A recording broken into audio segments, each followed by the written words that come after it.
January the 23rd, 2026. Welcome back to the Two Witnesses Live. I'm your host, Watchful. Sorry for being a little late there. I was watching the video that we're going to comment on tonight and just completely lost track of time.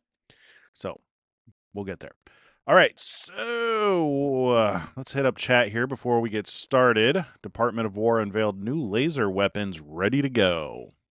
Yeah, I believe so. Laser weapons, as in handheld by the soldiers, or laser weapons, as in Iron Dome, iron laser things. I'm actually completely out of the news today. I haven't had a chance to read any posts, so I'm coming into this blind again. Hopefully, I'm going to try and do 15 minutes on Donald Trump and Elon Musk. We're not going to try and cover their entire timeline. Just because it's the Sabbath. It's been a long week, and we've got a lot to cover with the video, and I want to talk about the white robes tonight. So we'll see how it goes. Last time I said we're going to keep it short. It went almost 4 hours. That's how it goes. All right. Fury also says this is not the first time Jared has mentioned his vision for the new Gaza, but some people are beginning to take notice. I suggest anyone interested in who will rise in influence soon should look. Okay. Fury says more closely at the Kushner family, their field of influence, and who their friends are. Trump withdrew his invitation for Canada to join the Board of Peace. Yeah, that I am aware of. They are misbehaving badly. Let's see. Macron. Okay. All right. Let's jump over to Donald Trump and get started with our daily Torment report. Okay. Oops. Let me hit refresh here. Donald J. Trump. Countdown 7 days until the world will witness an unforgettable behind-the-scenes look at one of the most important events of our time. Really? Here we go again.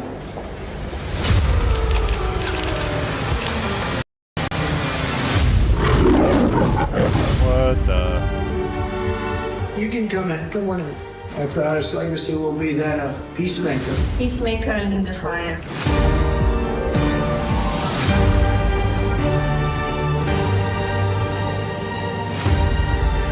Beautiful. Together with like-minded leaders, we have a voice. Melania made a movie? Is it safe? It is safe. Huh.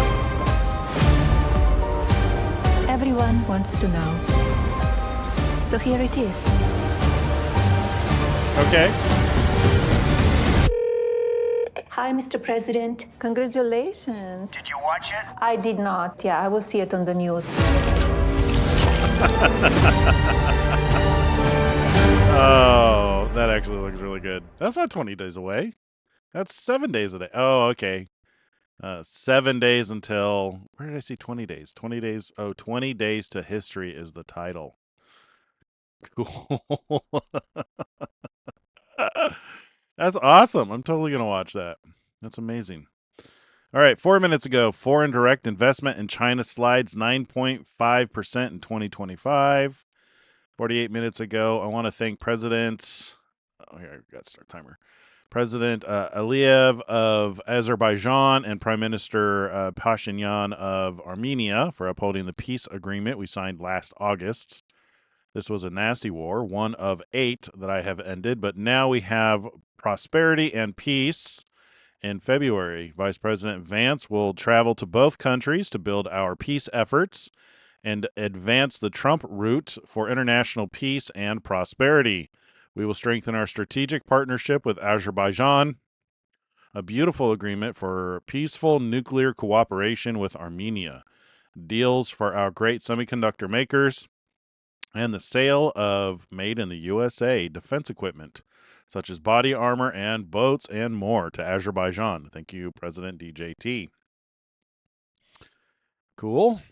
Let's see. I have been briefed on the record cold wave and historic winter storm that will be hitting much of the United States this weekend. The Trump administration is coordinating with state and local officials.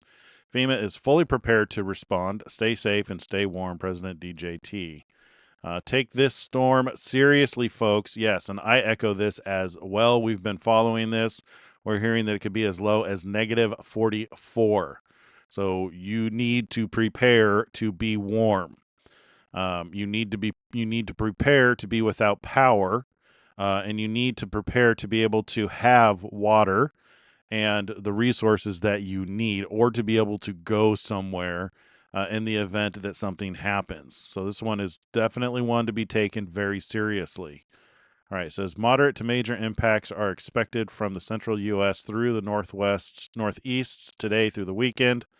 Hazardous to impossible driving conditions are expected. Avoid travel if at all possible. Widespread closures and disruption to infrastructure may also occur.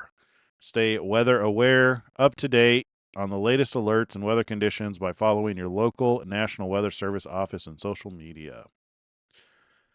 Wow. Did it crash again? You know what? I may need to restart my computer for the next show because everything keeps crashing. Let me restart the monitor over there. Come on. There we go. Yeah, I imagine most people who are in these areas are well aware of this already. Most of you were given 48 hours notice. We're in that last window, the last 10 to 20 hours before the storm really gets bad. But just in case you haven't heard, if you've been living under a rock, make sure you prepare. This one's very serious. All right, Congressman Mike Johnson is a great man. So is this an endorsement? That's an endorsement. We're going to skip those, skip endorsements. All right, General Motors to move Buick and Vision SUV production to China, from China to the U.S. Yay. U.S. UK strike a deal on higher drug prices. Move marks victory for Trump administration campaign to get other countries to pay more for drugs. Yes.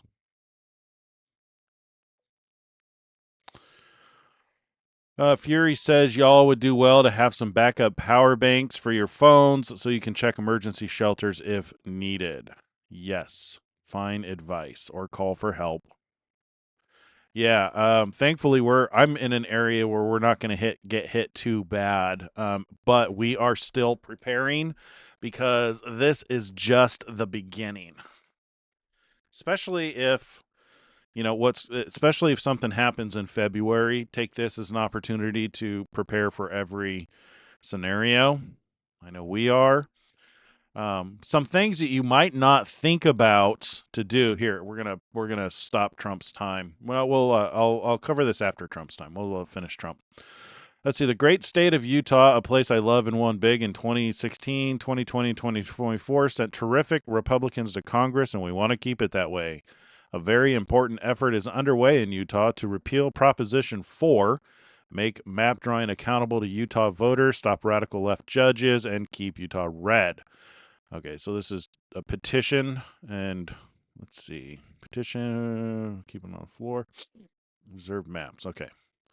We're gonna skip the voting stuff and the endorsements. If you want to know who he's endorsing, he posts it on his Truth Social. Congressman. Lots of endorsements today. That's an ad. So many endorsements. All right, well, while I'm looking for our next post to read, some of the things you might not think about having done before emergencies or before any kind of, if we're going to go into the Great Tribulation, which is what it's strongly looking like we might be going into, things you might consider. Having your septic system, if you're on septic, if you're not on state, sewer, if you're not on your city sewer, if you're in the city, consider a fallback location to get out of the city. The cities are always going to be the worst when times get hard. But don't forget to have your septic system pumped if it's been a while, because you don't want that overflowing in the event that vehicles don't work and people don't want to come out and pump your septic. Another good one is bulk water. If you have the means to store bulk water, do it, and do it in a way that it won't freeze. If you have a garage is a good location.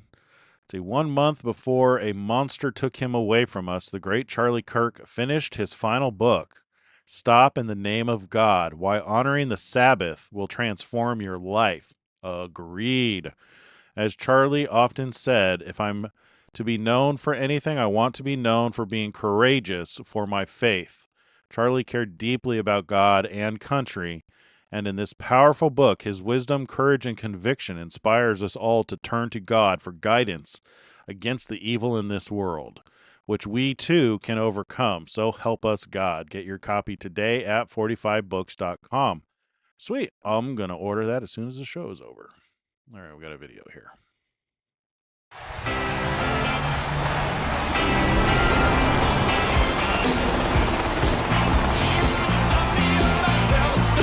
The fans have turned up in a huge way this weekend.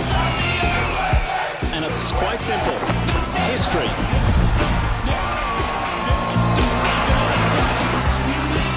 We're in it to win it, bud. 10-4. 3, 2, 1. Green, green, green. Hold on. And you can hear the crowd. History in the making. Changes the game totally. Check the flag. Freedom 250 IndyCar. All right. That might actually be fun. That might be worth watching. Canada is against the Golden Dome being built over Greenland, even though the Golden Dome would protect Canada. Instead, they voted in favor of doing business with China, who will eat them up within the first year. Yeah, here's another post about Melania's movie. What is this? Is this the remodeling?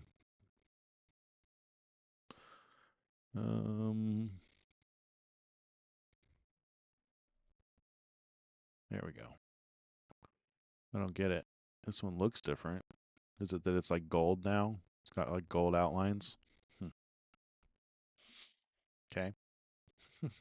Why would you put a caption on some of these things? All right. Today I presented my credentials as U.S. Ambassador to India to President Draupadi Murmu. I'm grateful to President Trump for his trust and confidence and proud to carry forward his administration's priorities. Together, we will strengthen our partnership in security, trade, energy, and technology, building the U.S.-India partnership that will define the 21st century. Okay. Record cold wave expected to hit 40 states. Rarely seen anything like it before. Could be the environmental insurrectionists. Please explain whatever happened to global warming. Fair point. What a great trip to Davos it was. So many things accomplished, including the framework of a deal with NATO on Greenland. Also, the Board of Peace. Wow. Make America great again. President DJT. Reposted 12 hours ago, U.S. inflation rate timeline, January 21. So here's your, this is Revelation 6. If you're going to illustrate it with actual numbers, so Revelation 6:6 is the one it says, for in the midst of the four living creatures, I heard a measure of wheat for a denarius, 3 measures of barley for a denarius, but do not harm the oil and the wine. It is widely accepted that that is referring to inflation, that it, there's opinions that it means that it would cost a day's wage in order to purchase your food for the day or for your family. Wheat representing an individual, barley what would feed a family.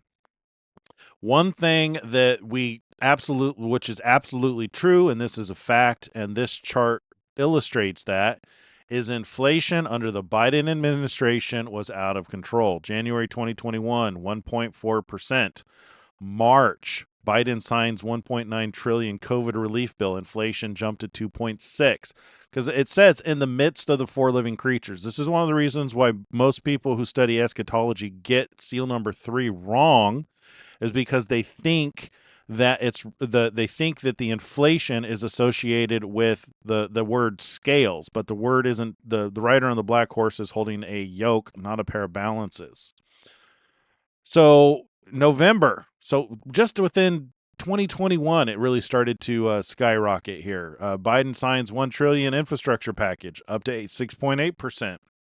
July 2021, 5.4%. February to March 2022, 7.9%. So inflation definitely went up under the Biden administration, making it true. In the midst of the four living creatures, I heard. There you go. Grocery prices reached record highs in 2025. Prices are higher today than they were July 2024. All major categories listed below. So you can see how everything rises. And I literally actually tracked both wheat and barley, and the charts looked very similar to this. It was a massive increase, and we're still suffering from that today. Let's see. The value of the dollar depreciated by nearly 25% the last 4 years under Biden. That's the first time in history a drop like that has ever happened, even worse than the Great Depression, yet no one is talking about it. We're talking about it. Have been for a while. All right, 21 hours ago. I'm so happy to have helped in saving TikTok. It will now be owned by a group of great American patriots and investors, the biggest in the world, and will be an important voice along with other factors. It was responsible for my doing so well with the youth votes in 2024. In the 2024 presidential election, I only hope that long into the future, I will be remembered by those who use and love TikTok. Thank you to Vice President VP Vance and all of the others within my administration. Dang it, the screen crashed again. This may be a this might be a sign of how tonight's going to go. Here, let me see if I can do some things over here. Let me see what I can close.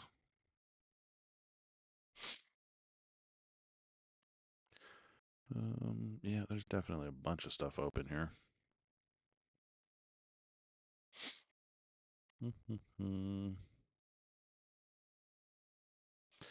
Anybody else want to be closed? It should hopefully do it. All right. Dear Prime Minister Carney, please let this letter serve to represent the Board of Peace is withdrawing its invitation to you regarding Canada's joining what will be the most prestigious board of leaders ever assembled at any time. Thank you for your attention to this matter. President Donald J. Trump. That is awesome. FAFO. Let's see, maybe we should have put NATO to the test, invoked Article 5, and forced NATO to come here to protect our southern border from further invasion of illegal immigrants, thus freeing up large numbers of Border Patrol agents for other tasks. Not a bad idea, actually. Highly respected Senator. Okay, this is just more endorsements. All right, so this is stuff from. I don't remember covering these. He must have posted this late. Coachman. Tariff litigation. Trump's Brave New World. Are these actual magazine covers?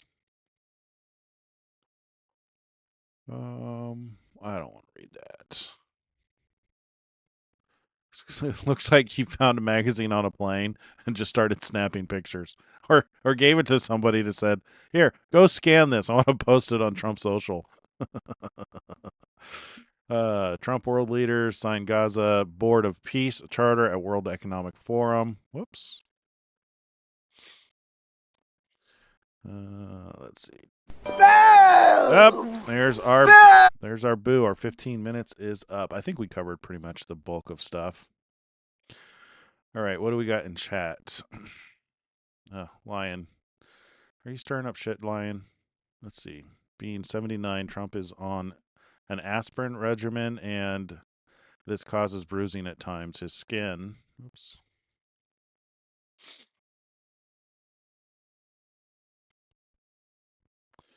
I lost the post. All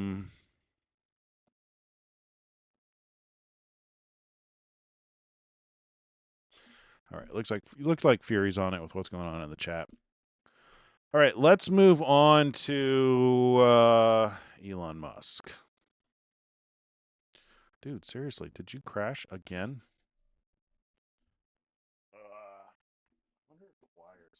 lose. Hang on a minute.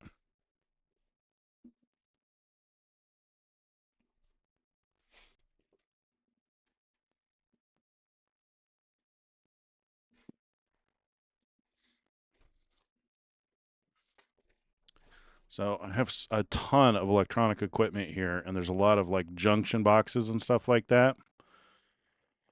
I'm going to turn this whole thing off and hope it doesn't shut down the whole stream.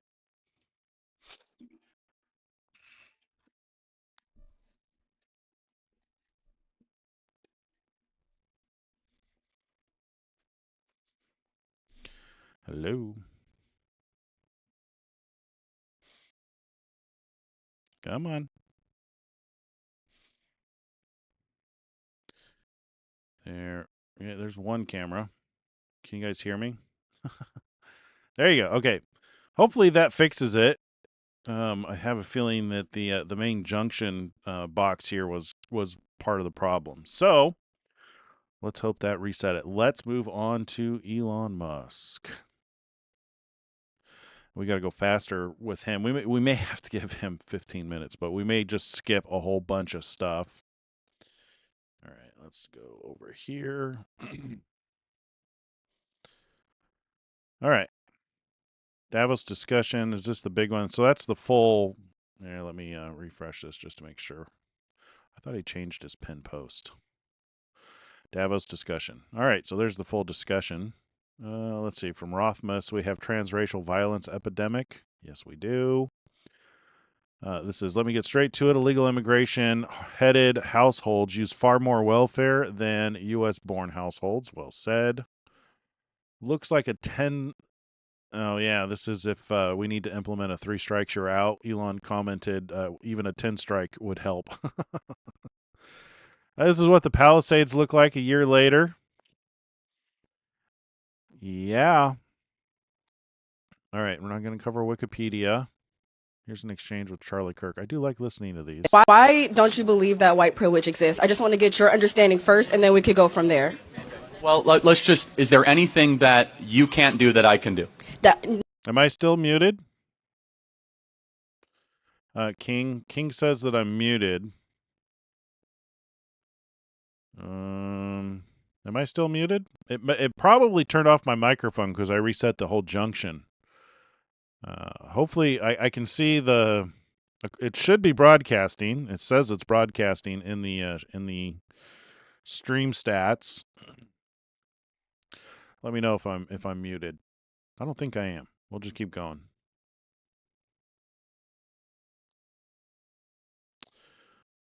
Did it crash again? Oh, good Lord. This is going to be a day, isn't it?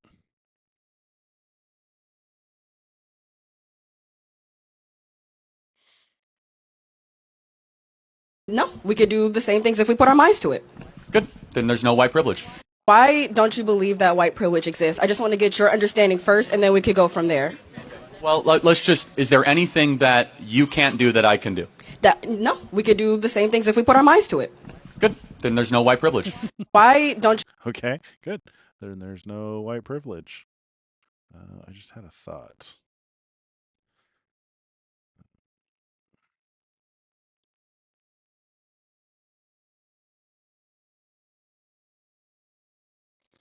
Still says I'm muted.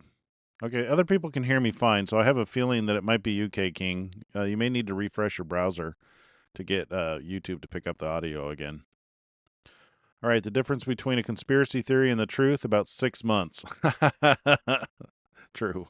All right, what is this? So what is the end goal? Why are they allowing it? Sure, they want to change the demographics of the United States. They really do. Because, I mean, no, honestly, the people from Nebraska, like my family's like Americans that have, my family's been in the United States for 400 years. Traditional standard Americans are not leftists. Latin America's all leftists.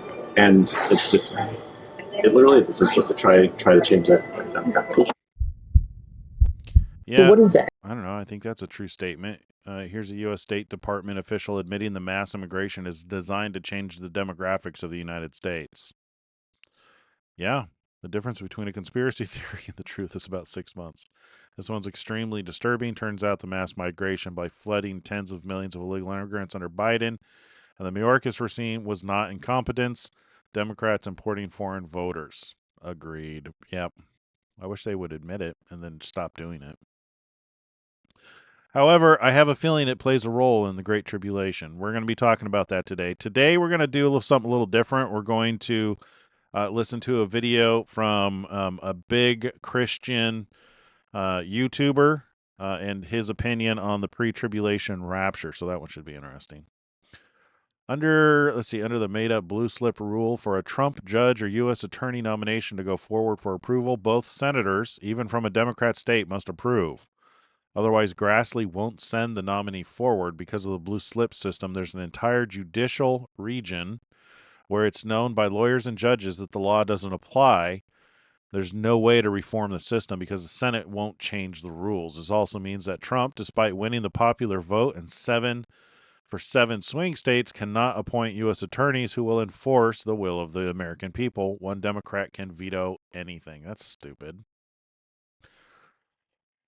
Okay, let's see. 9 hours ago, Business Insider review of full self-driving. Yeah, we're going to skip those. The problem is the next time Senate flips, the left will break the filibuster immediately and pass no voter ID nationally.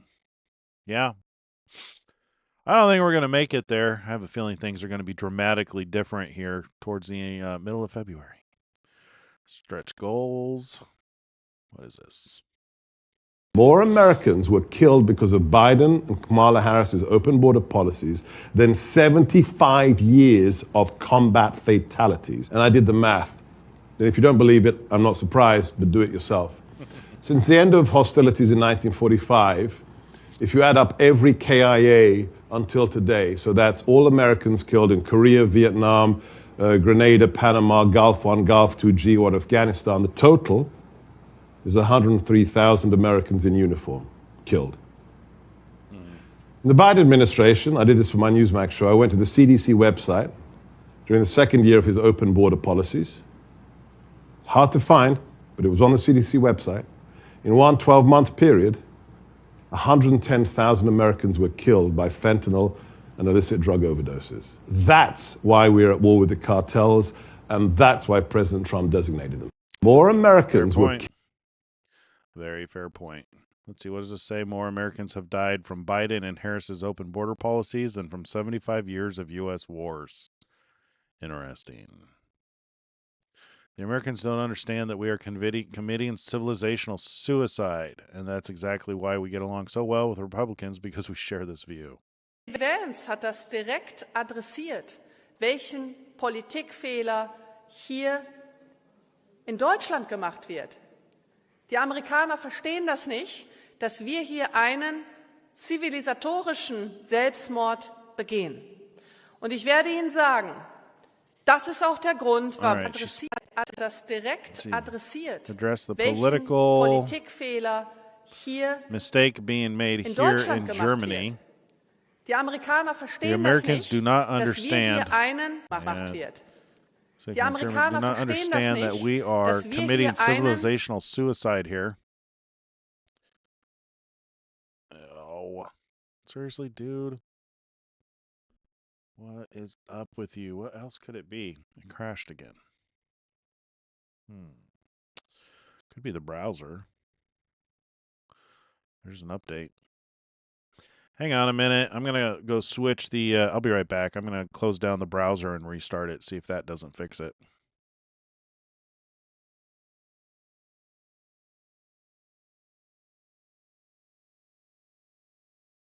Here, you can listen to a song while I try and fix this.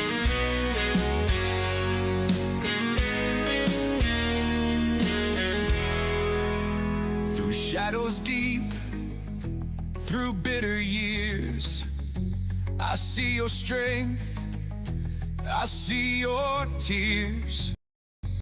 The weight of loss, the trials fire, still you rise, reaching higher.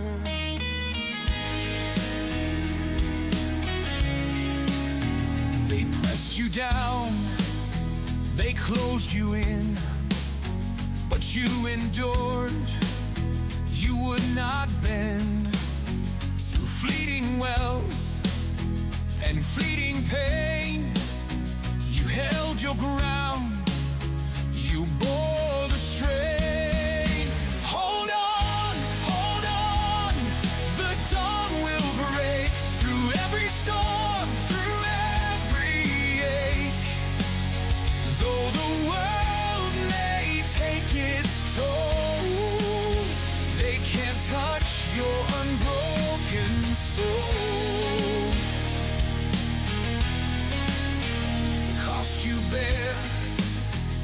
price you've paid for something pure, for dreams that stayed.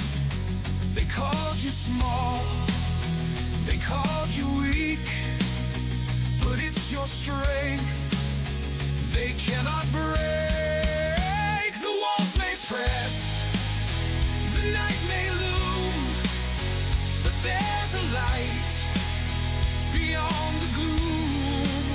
It calls you still, it pulls you near, a voice that quiets every fear. Hold on, the dawn will break through every storm. All right, let's try this again. Hopefully I have no idea what's going on. I'm pretty much the next step is to restart the whole freaking system. So let's hope that this fixed it.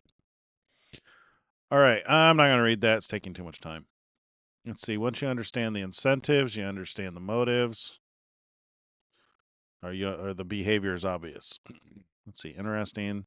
This is what Trump is up against from the Norm Eisenhower Lawfare. One venue shopping. 78% of Eisen-affiliated cases filed in D.C. District Court democracy-heavy jurisdictions. Yikes. No case has single plaintiff. So suffice it to say, he's up against a lot of problems from the Norm Eisen Lawfare. Only states that don't check ID. Because X believes in freedom of speech within the bounds of the law of a country. White people will one day no longer exist. It's just a matter of time. Who cares? Why is there so much Jewish hate on X? It's like Nazi Germany in the 40s. What? Everything I'd like to say about those two insufferable twins would get me instantly banned from this platform. So I'll just leave this here and let their own words speak. X believes in freedom of speech within the bounds of the law. So there you go. Yep. Let's see. Everyone is talking about AGI, but nobody can agree on what it actually means. How would we define it? See, this is Elon from 2008. The Tesla financing round have fallen apart because it's pretty hard to raise money for a startup car company if GM and Chrysler are going bankrupt. True. It's partly for the upside. Yeah, that was a tricky one. Unfortunately, at the end of 2008, the fourth launch, that was the last launch we had money for, worked for SpaceX, and then we closed the Tesla financing round, as you know, Christmas Eve, 2008, last hour of the last day that it was possible. Yeah, and thanks to you. For those who don't know, it's the most extraordinary act of entrepreneurial zeal and commitment I've ever seen, where Elon personally saved Tesla in those hours, like when no one else would write a check. He spoke for it all, and that flipped the mentality from fear to greed, and everyone joined the bandwagon, and everything changed from, divoting into the ground to success. But you were willing to go like net negative personally of his entire net worth, and it's remarkable. Yep. Wow, entire office buildings are being discovered in Portland, Maine, each unpacked with home healthcare companies that are rarely staffed. Multiple buildings. Yeah, so this fraud thing continues to get deeper and deeper. When judges forget they're referees, not players. The Supreme Court confirmation process has become political theater because we've turned judges into politicians in robes. Fair enough. We've started rolling out images of info boxes to Grokpedia. Oh, dang it. Okay, we got to skip these ones. They're not important. One of the greatest humanitarian achievements of the Trump admin is shutting down the child trafficking that raged under Biden. Dems lost nearly 500,000 minors. Good Lord. Core to ending this cartel business is making clear that smuggled or kidnapped children will be humanely returned home. So I want to point this out because we're gonna listen to this video about the pre-tribulation rapture, and one of the arguments that he makes for a pre-tribulation rapture is that there won't be any suffering. That it's something along the lines of why would God have us pray to escape these things if we're going to go through them? I don't think people realize that the whole world is under tribulation right now. So it's and what's coming is it's prefaced with great, meaning it's more tribulation than what we've experienced to this point. But I think of that when I think of like 500,000 miners are missing, or have been lost, and are involved in the the cartel business for whatever reason. There's a lot of tribulation in the world, and for some people and some people's experience, it's the worst they've ever experienced in their entire lives. Very terrible tragedies. So good burrito, grok.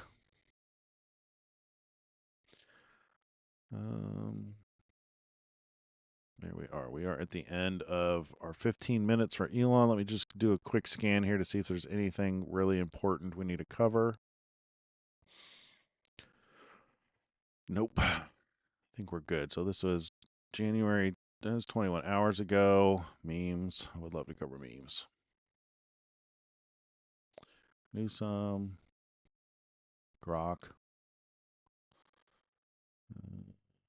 Yeah, I think we're probably good. All right, so let us move into this segment. Awake, awake, O Zion, arise. Hey everyone, Okay, Liam, you're back. Burns here. We are right now in your eyes. The chains that Can I go through these bound you are broken at last. Sorry. Your time of sorrow is now in the past. From All right, so today's video is from Tipping Point with Jimmy Evans. So this should be a good one. The title of the video is Pre-Trib Rapture is Biblical, and I can prove it from Scripture. So this will be interesting. We haven't really done this before. So far in this segment with addressing the house of Israel, we've been watching videos from Jewish rabbis and from Jewish teachers. This is our first Christian teacher that we're going to be addressing. This is Jimmy Evans. He's got a pretty big channel here, 399,000 subscribers. So I want to address some of these channels too, because they make very common mistakes based on assumptions and approved narratives. They even make these comments that they can prove it from Scripture, and we're going to see by watching this video that they make assumptions, they add words, they change words, and it kind of messes up their understanding of the timeline. And that's the other thing, is they don't living in a time when the prophecy is being fulfilled. They don't update their understanding. They continue to look for what they believe things mean. Which is part of what I believe makes it so that Jesus will come on them in like a thief in the night, because they have an idea of what they think they're looking for, and because what they're looking for hasn't happened in their mind, therefore they don't believe that we're at a particular time in the timeline. So this will be interesting.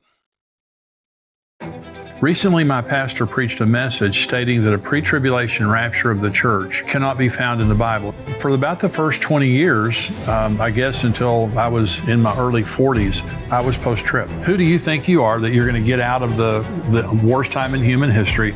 So that we're going to talk about that again when it comes up, but who do you think you are that you're going to get out of the worst time in history? I would point out right now that there are people going through extreme tribulation all over the world.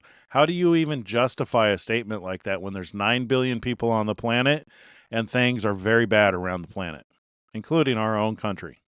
This is wishful thinking. Pastors teach this because they've got a bunch of wimps in the congregation. There is no future at the end of the tribulation. It's hell on earth. God's judgment has been poured out for 7 years. Welcome to the Tipping Point Show. I'm Jimmy Evans. I'm so glad that you've joined me today. I have a question, a big question that someone asked me that I want to answer on today's program, and it's concerning the timing of the rapture. Is the rapture going to be pre-tribulation or post-tribulation? Let me read the question, then I'll answer this question. This man says, recently my pastor preached a message stating that a pre-tribulation rapture of the church cannot be found in the Bible. He says the only way you can reach that conclusion is to have someone else tell you or to read it from a book other than the Bible. Is that true? No, that's not true. And so what I'm going to do today is I'll prove to you using only the Bible. I won't use any other source. I won't quote anybody else other than a biblical source. And I'll prove to you that that is not a true statement. Let me define some terms, first of all, because pre-tribulation rapture means Jesus is going to come for the church before the 7-year tribulation. Okay, so I just want to stop him right there. He's making an assumption, and this is something that we've all done and that we all did, that the tribulation itself only lasts 7 years. Now, what we have seen so far, so this is why it's important to pay attention to look up. Jesus literally told us, he says, you know, when you begin to see these things come to pass, look up, your redemption is near. He literally told us to pay attention to the sky. At least that's how I understand it. And the Revelation 12 sign happened in 2017. That was 8 years ago. Maybe more. Is that 8 years, or is that's 9 years ago? We're at 9 years. It has been 9 years since the Revelation 12, 1 and 2 sign. And since the first seal has opened, it's been 7 years. Yeah, it's been 7 years since seal number 1 opened. So that statement, let's go back and listen to his statement here. Any other source, I won't quote anybody else other than a biblical source, and I'll prove to you that that is not a true statement. Let me define some terms, first of all, because pre-tribulation rapture means Jesus is going to come for the church before the 7-year tribulation. So that's already come and gone, dude. We are already 7 years into the tribulation. Now I think that we're in agreement that there's a difference between the tribulation and the great tribulation. I didn't watch the full, I made it like 2/3 of the way through this video, which is why I was late today. Because he does kind of define the great tribulation, but it seems like he might mix the words together, and he may combine tribulation with great tribulation. This seems to be the birth pains, the time of sorrows. Matthew 24, Jesus says, and there will be great sorrow. Let's see, this beginning of sorrows. We read this yesterday. New King James, a little easier to understand. And Jesus said, take heed that no one deceives you, for many will come in my name, saying, I am the Christ. There's see many.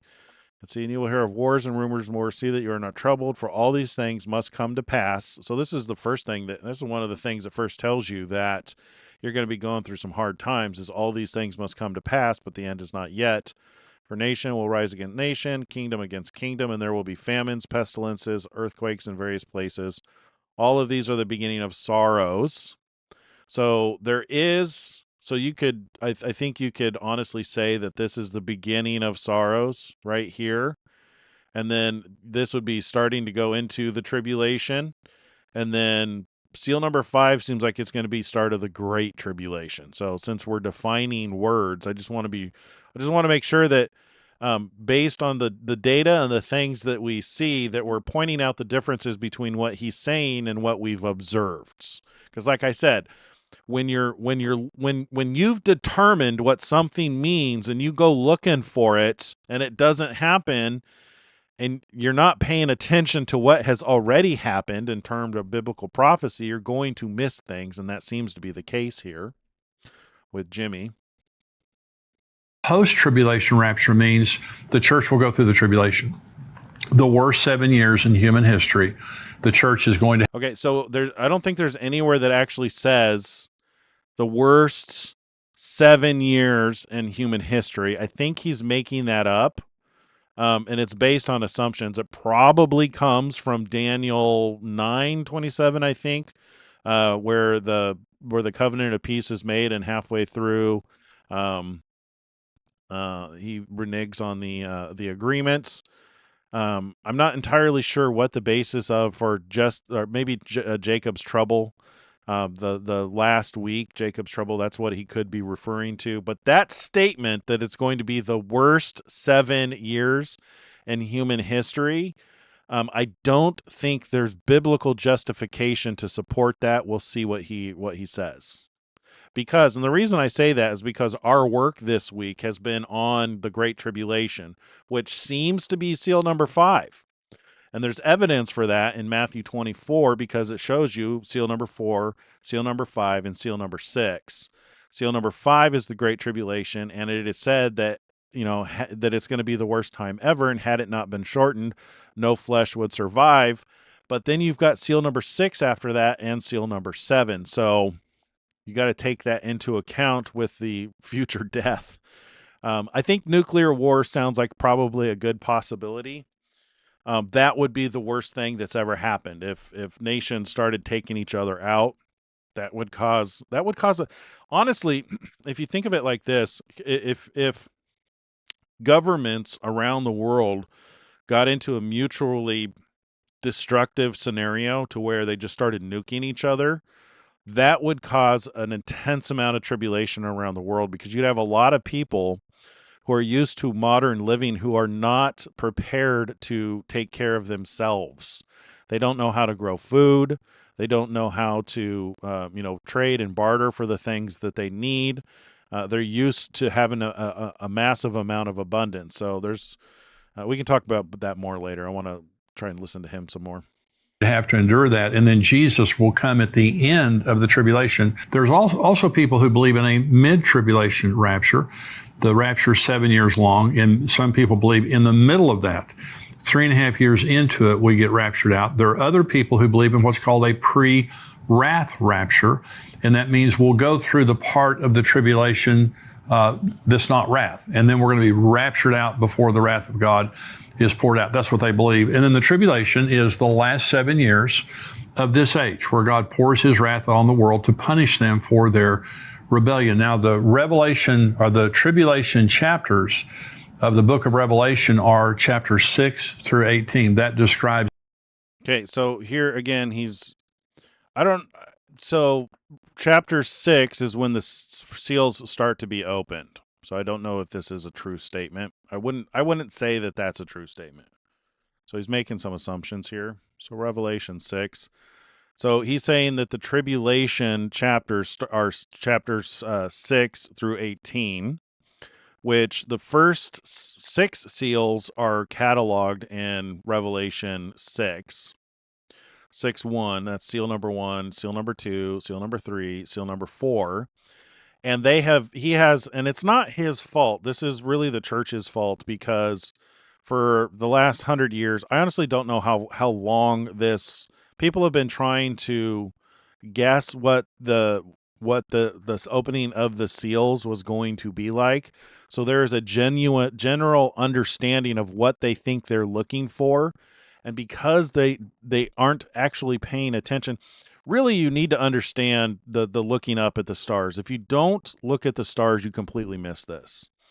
Because that's again why it is so important. That's why this Revelation 12 sign is so important. If you miss this, then you have no basis on which to understand what's written in the scripture. And while they may have paid attention to this and thought, oh great, this is a sign that's written about in the book of Revelation, they thought the rapture was going to happen on this day. And because nothing, and I should actually include myself in that, because I thought the rapture was going to happen on this day too. We all thought the rapture was going to happen on this day, and when it didn't, most people just moved on and stopped looking at the heavens. They stopped paying attention to God marking events in the heavens. So they looked at this, they thought, oh, this is going to be the rapture, and then it wasn't. Most of them just moved on. Really, and this is why I say if you can defeat this, you defeat my entire basis of our data, because this is the anchor point on which the whole timeline starts. This literally starts the first 7 years, and then there's a final 7 years. So it's a 14-year period of time. Paul Fredericks said that it's 2 jubilees. It's 2 jubilees, or 2 weeks. And then the final week, we're in that final week right now. But by missing the fact that the heavens declare the glory of God and the firmament shows his handiwork, and recognizing that God set the sign seasons, set the sun, moon, and stars for sign seasons days and years, the Moedim, the appointed times. By missing that, you actually missed the opening of seals of anything. So you're only left with what you got, with what you and previous generations had guessed the seals were going to be. So when he says that Revelation 6 through 18 are the tribulation, and that we won't have to go through that, he's already 9 years behind because we've already gone through that. So at best, mid-trib. In detail what's going to be happening. Then after the tribulation, there's the millennium. That's a 1,000-year period at the end of the tribulation and after the second coming of Jesus, where Jesus physically reigns over the world and the church rules and reign with him. Okay, so there's the pre-trib rapture, means Jesus is coming before the rapture, or before the tribulation. There's the tribulation, then there's the 1,000-year millennium. So the question today is about a pastor who preached a message saying that a pre-tribulation rapture isn't in the Bible. And the only way that you can believe that is to hear. You should have stuck with that, pastor. Pre-tribulation rapture isn't in the Bible. And even from what we've read this week in Matthew 24, so you got seal 4 here. Therefore, when you see the abomination of desolation spoken of by Daniel the prophet standing in the holy place, this is seal number 4, the locks of flood. This is seal number 5. For then there will be great tribulation, such as not been since the beginning of the world. But then you got seal 6 right here. Immediately after the tribulation of those days, the sun will be darkened. So you've got the tribulation here between seal 5 and seal 6, and it's actually it seems as though it's going to be a relatively short period of time. If I had to guess what could be the worst thing on the planet that's ever happened, and that would be something that would be short, it would be nuclear. To where and I think Revelation 13 actually informs us, because the first beast, the first governing system mentioned in Revelation 13 has 7 heads and 10 horns. And it's likely those 7 heads are 7 nations that correlate with the 7 mountains in Rome. And I could see a nuclear attack, like those 7 nations attacking each other. Like something happens so that they just start attacking each other and take each other out. And then by them being gone, that would leave the beast from the land to rise and become the governing system on the entire planet. So that is one possibility that I could see happening. And even if you're not in the nuclear, honestly, being in the city where a nuke goes off would probably be the best way to go, because it would be so instant that you probably wouldn't feel the pain. It's the people who are 5 and 10 miles outside of the blast that stand to get the worst of it, because there's some pretty bad things that could happen. But the disruption of our way of life would cause pretty intense tribulation on the planets. So you can imagine that if that were to last, very likely might only last for 6 months. And then you've got the rotation of the planet, which I've been starting to see so many YouTubers talk about the rotation of the planet. And I don't know if you guys noticed this, but it seems like gold prices is going through the roof right now. I don't know if it's true. I just caught a video last night of somebody saying that it was up to $5,000. So since the World Economic Forum, countries are buying up gold like crazy. So it may be, and there was also some conspiracy theories, if you will, about they know the planet's about to rotate. And I think there was even there've been a lot to cover. Let's not get too deep down the rabbit hole. But suffice it to say, biblically, it seems as though the Great Tribulation is best mentioned right here in Matthew 24:17, which lines up with seal number 5. So there you go.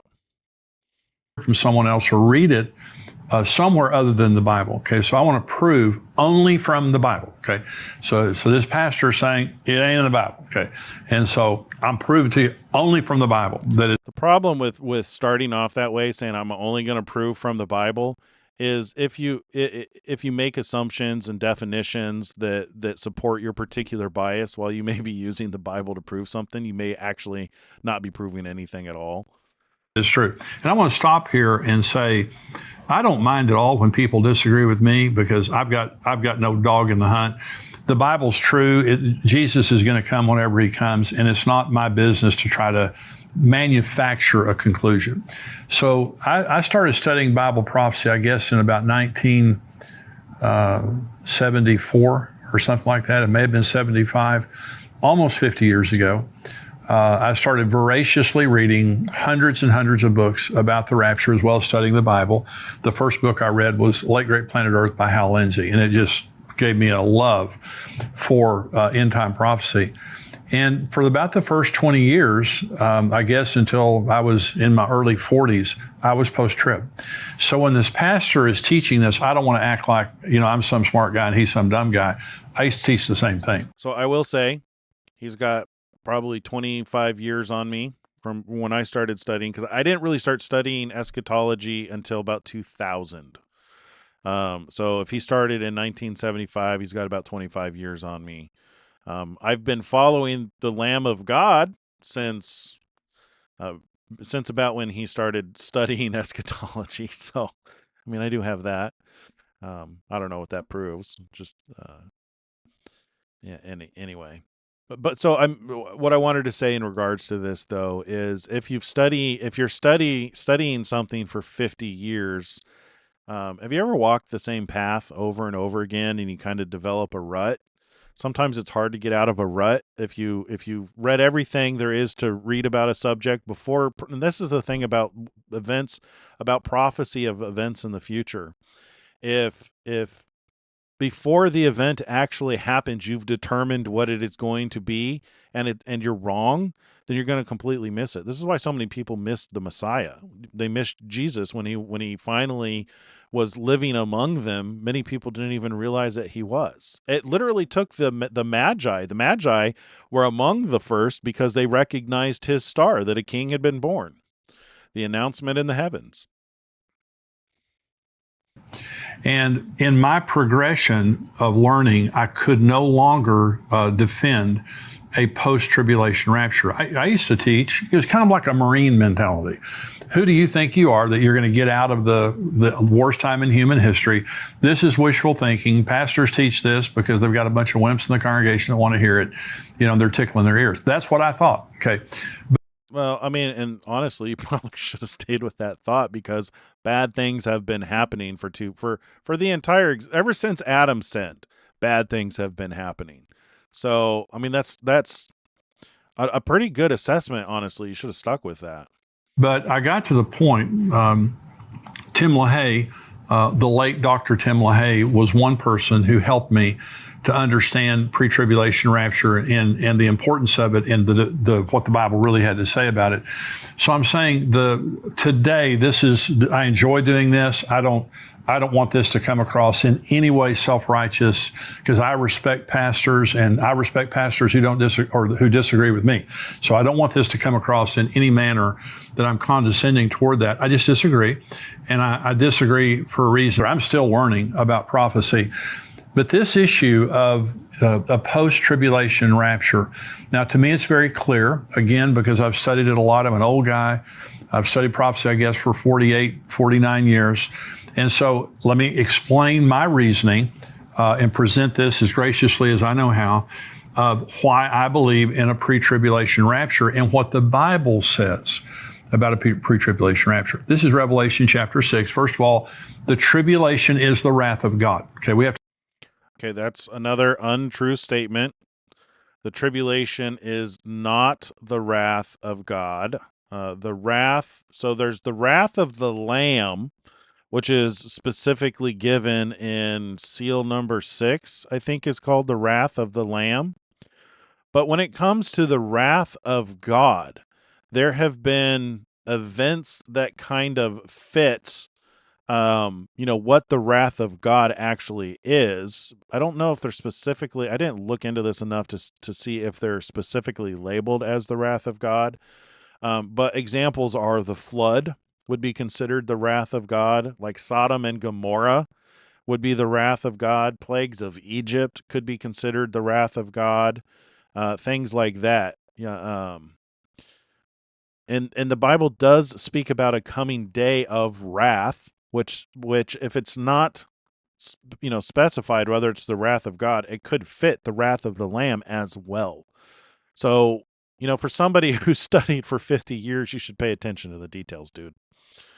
Because the Great Tribulation is I don't know if you're accurate in saying that the book of Revelation and let's see, what did he say? Let's go back.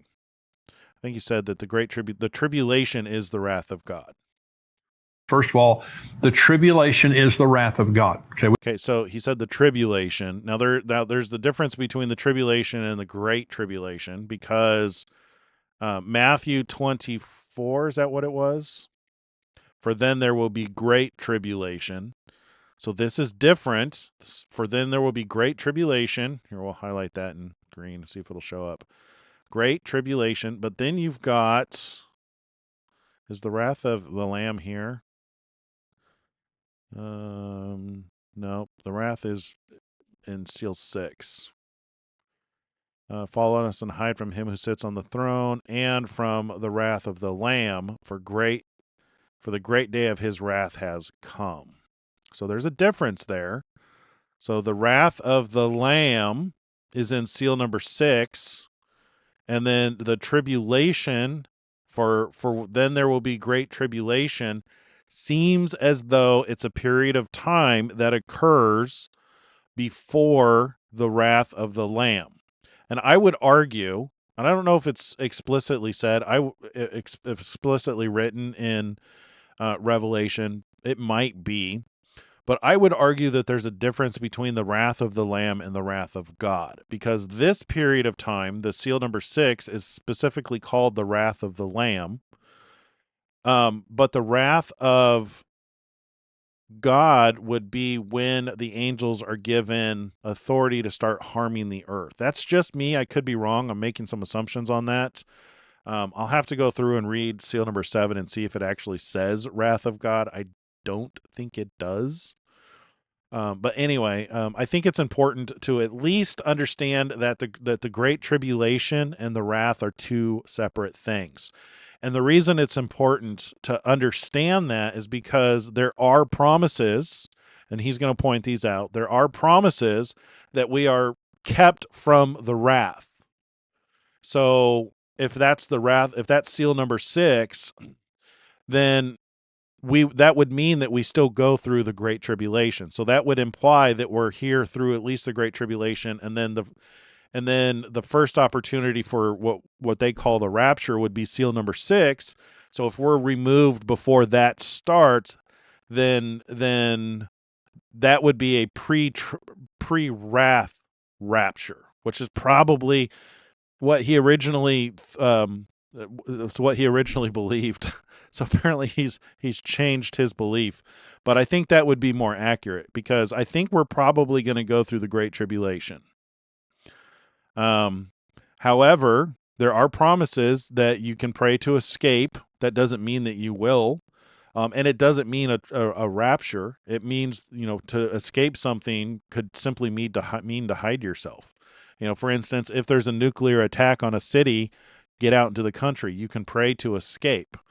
Like, based on everything we know, that would be a good course of action. Yeah. So praying to escape and being smart would be getting out of the cities, because the cities are the first places that get attacked, the most densely populated areas where the most damage can be done. Anyway, so to his statement, the tribulation is not the wrath. We have to begin there. It's the wrath of God. This is Revelation chapter 6. And by the way, this is the beginning of the tribulation. Okay, so again, he's reading Revelation 6, 12 through 17. He's got down here in the corner here. I looked up when he opened the 6th seal. So he says that all of the seals are the tribulation, but he starts here in seal number 6. I just wanted to point that out. I looked when he opened the 6th seal. And behold, there was a great earthquake, and the sun became black as sackcloth of hair, and the moon became like blood. Okay, and I want to go back to Matthew and read that, because that's, so immediately after the tribulation of those days, the sun will be darkened, and the moon will not give its light, the stars will fall from heaven, and the powers of heavens will be shaken. Then the sign of the Son of Man will appear, and then all the tribes of the earth will mourn, and they will see the Son of Man coming on the clouds of heaven with great power and great glory. And he will send his angels with a great sound of a trumpet, and they will gather together his elect from the four winds, from one end of heaven to the other.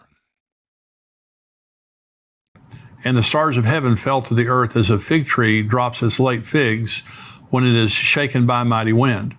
Then the sky receded as a scroll when it is rolled up, and every mountain and island was moved out of its place.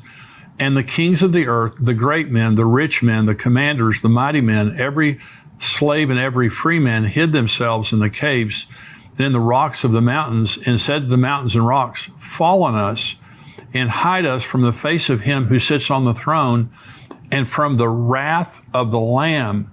For the great day of his wrath has come, and who is able to stand? Okay, the wrath of the Lamb. It's a crazy statement. You know, who's afraid of a lamb? Well, they better be afraid of Jesus, because Jesus has taken all of their spit and slaps and abuse and rejection for 2,000 years, and at the end, there's going to be the wrath of the Lamb. Okay, it's coming. So Revelation chapter 6 is the beginning of the tribulation. And so there are people that believe in... No. So I don't know if he realizes what he's saying. He keeps saying Revelation chapter 6 is the beginning of the Great Tribulation. That's not specific enough. You guys see what I'm pointing out here and why I'm pointing out this difference? Because Revelation chapter 6 also includes seals 1, 2, 3, and 4, which we very likely have already gone through. But when he says that, what he's reading is seal number 6, and he's calling that the beginning of the tribulation, which is not accurate either, because according to Matthew 24, it makes a distinction that the Great Tribulation happens before that time, and then after the tribulation, where was it? Immediately after the tribulation of those days, the sun will be darkened. So, just to be clear, he's not making his case that there's not a pre-tribulation rapture. The pre-wrath rapture. Now that could be true. There could be a pre-wrath rapture. Revelation chapter 6 is the beginning of the tribulation. And so there are people that believe in the pre-wrath rapture. There is no such thing as any part of the tribulation not having wrath. It begins with wrath. Revelation chapter 6, the sealed judgments begin the tribulation period of time. Okay, so the sealed judgments were already on seal number 4. The COVID pandemic, seal number 1. Biden and the vaccine, seal number 2.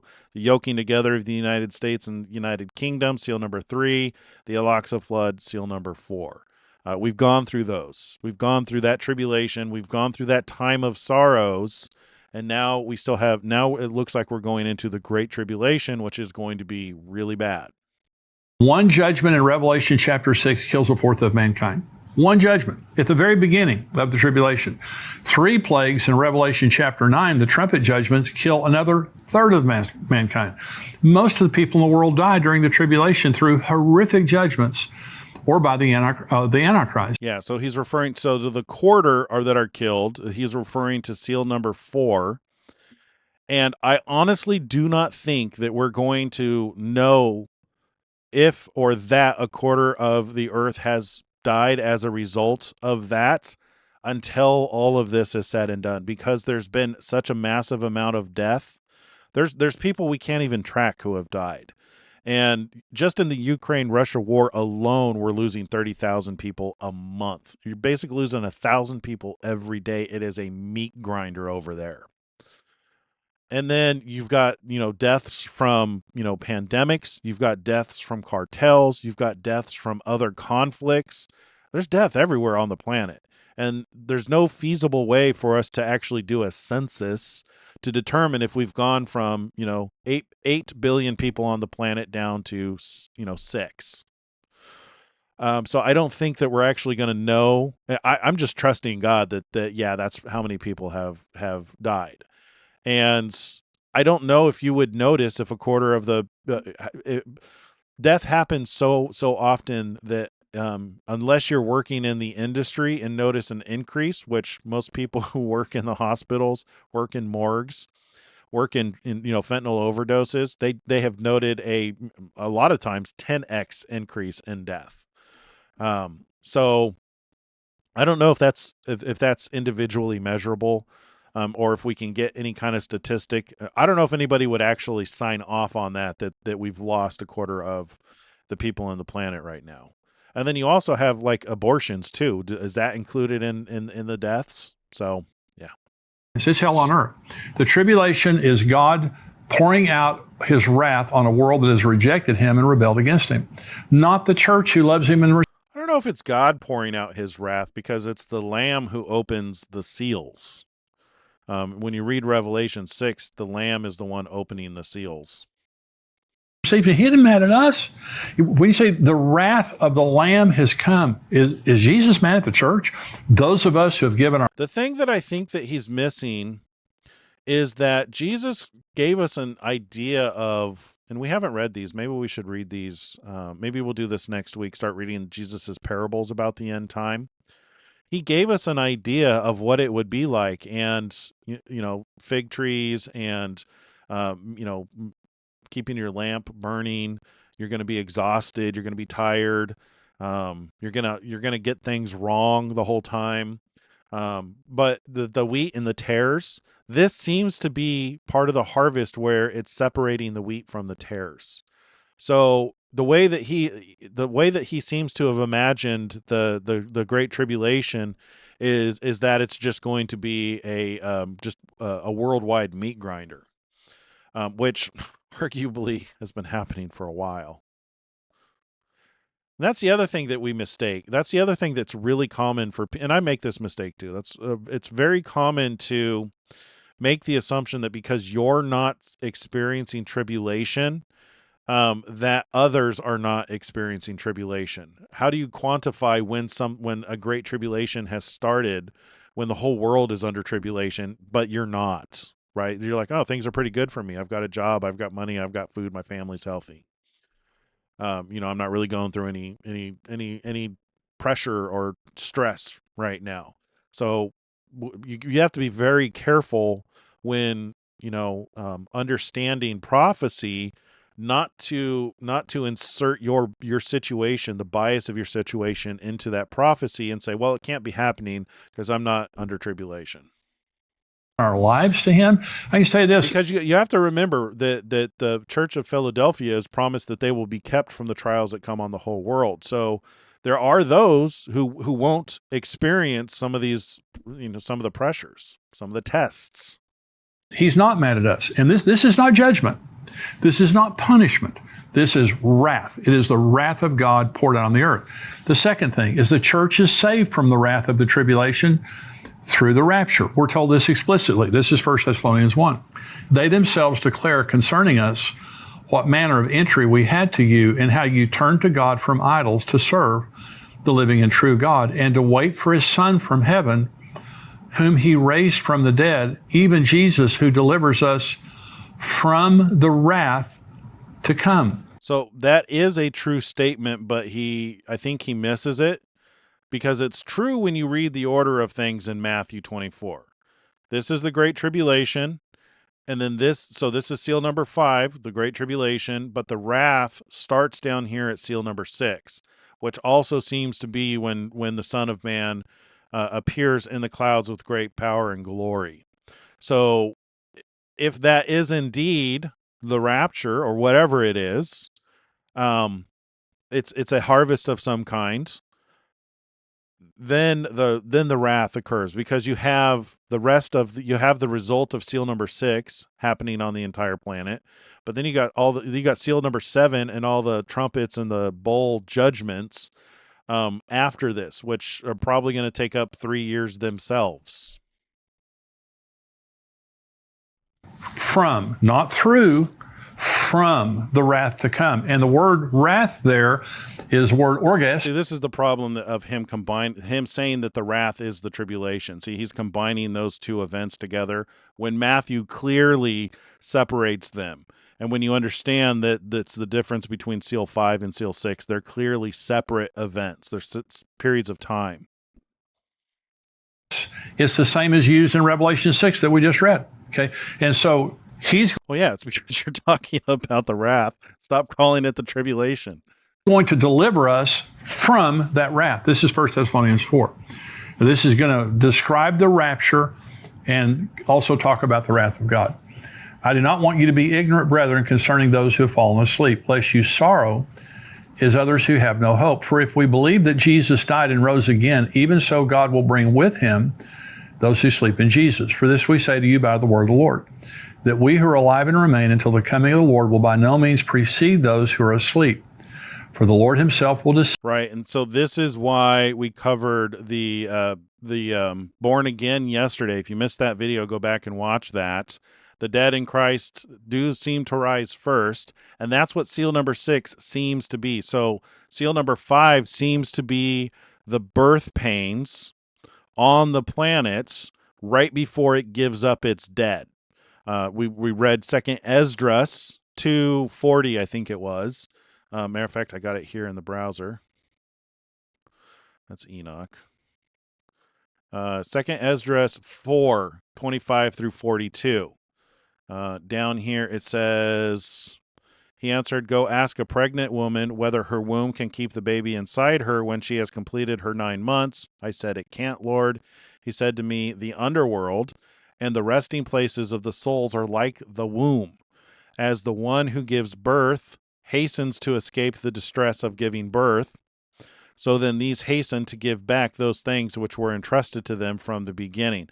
I believe this is why the imagery of the Revelation 12 sign, she's in pain to be delivered. That's why the tribulation is referred to as birth pains. There's a couple of, and we covered these yesterday, there's a couple of places where it's referred to as giving birth.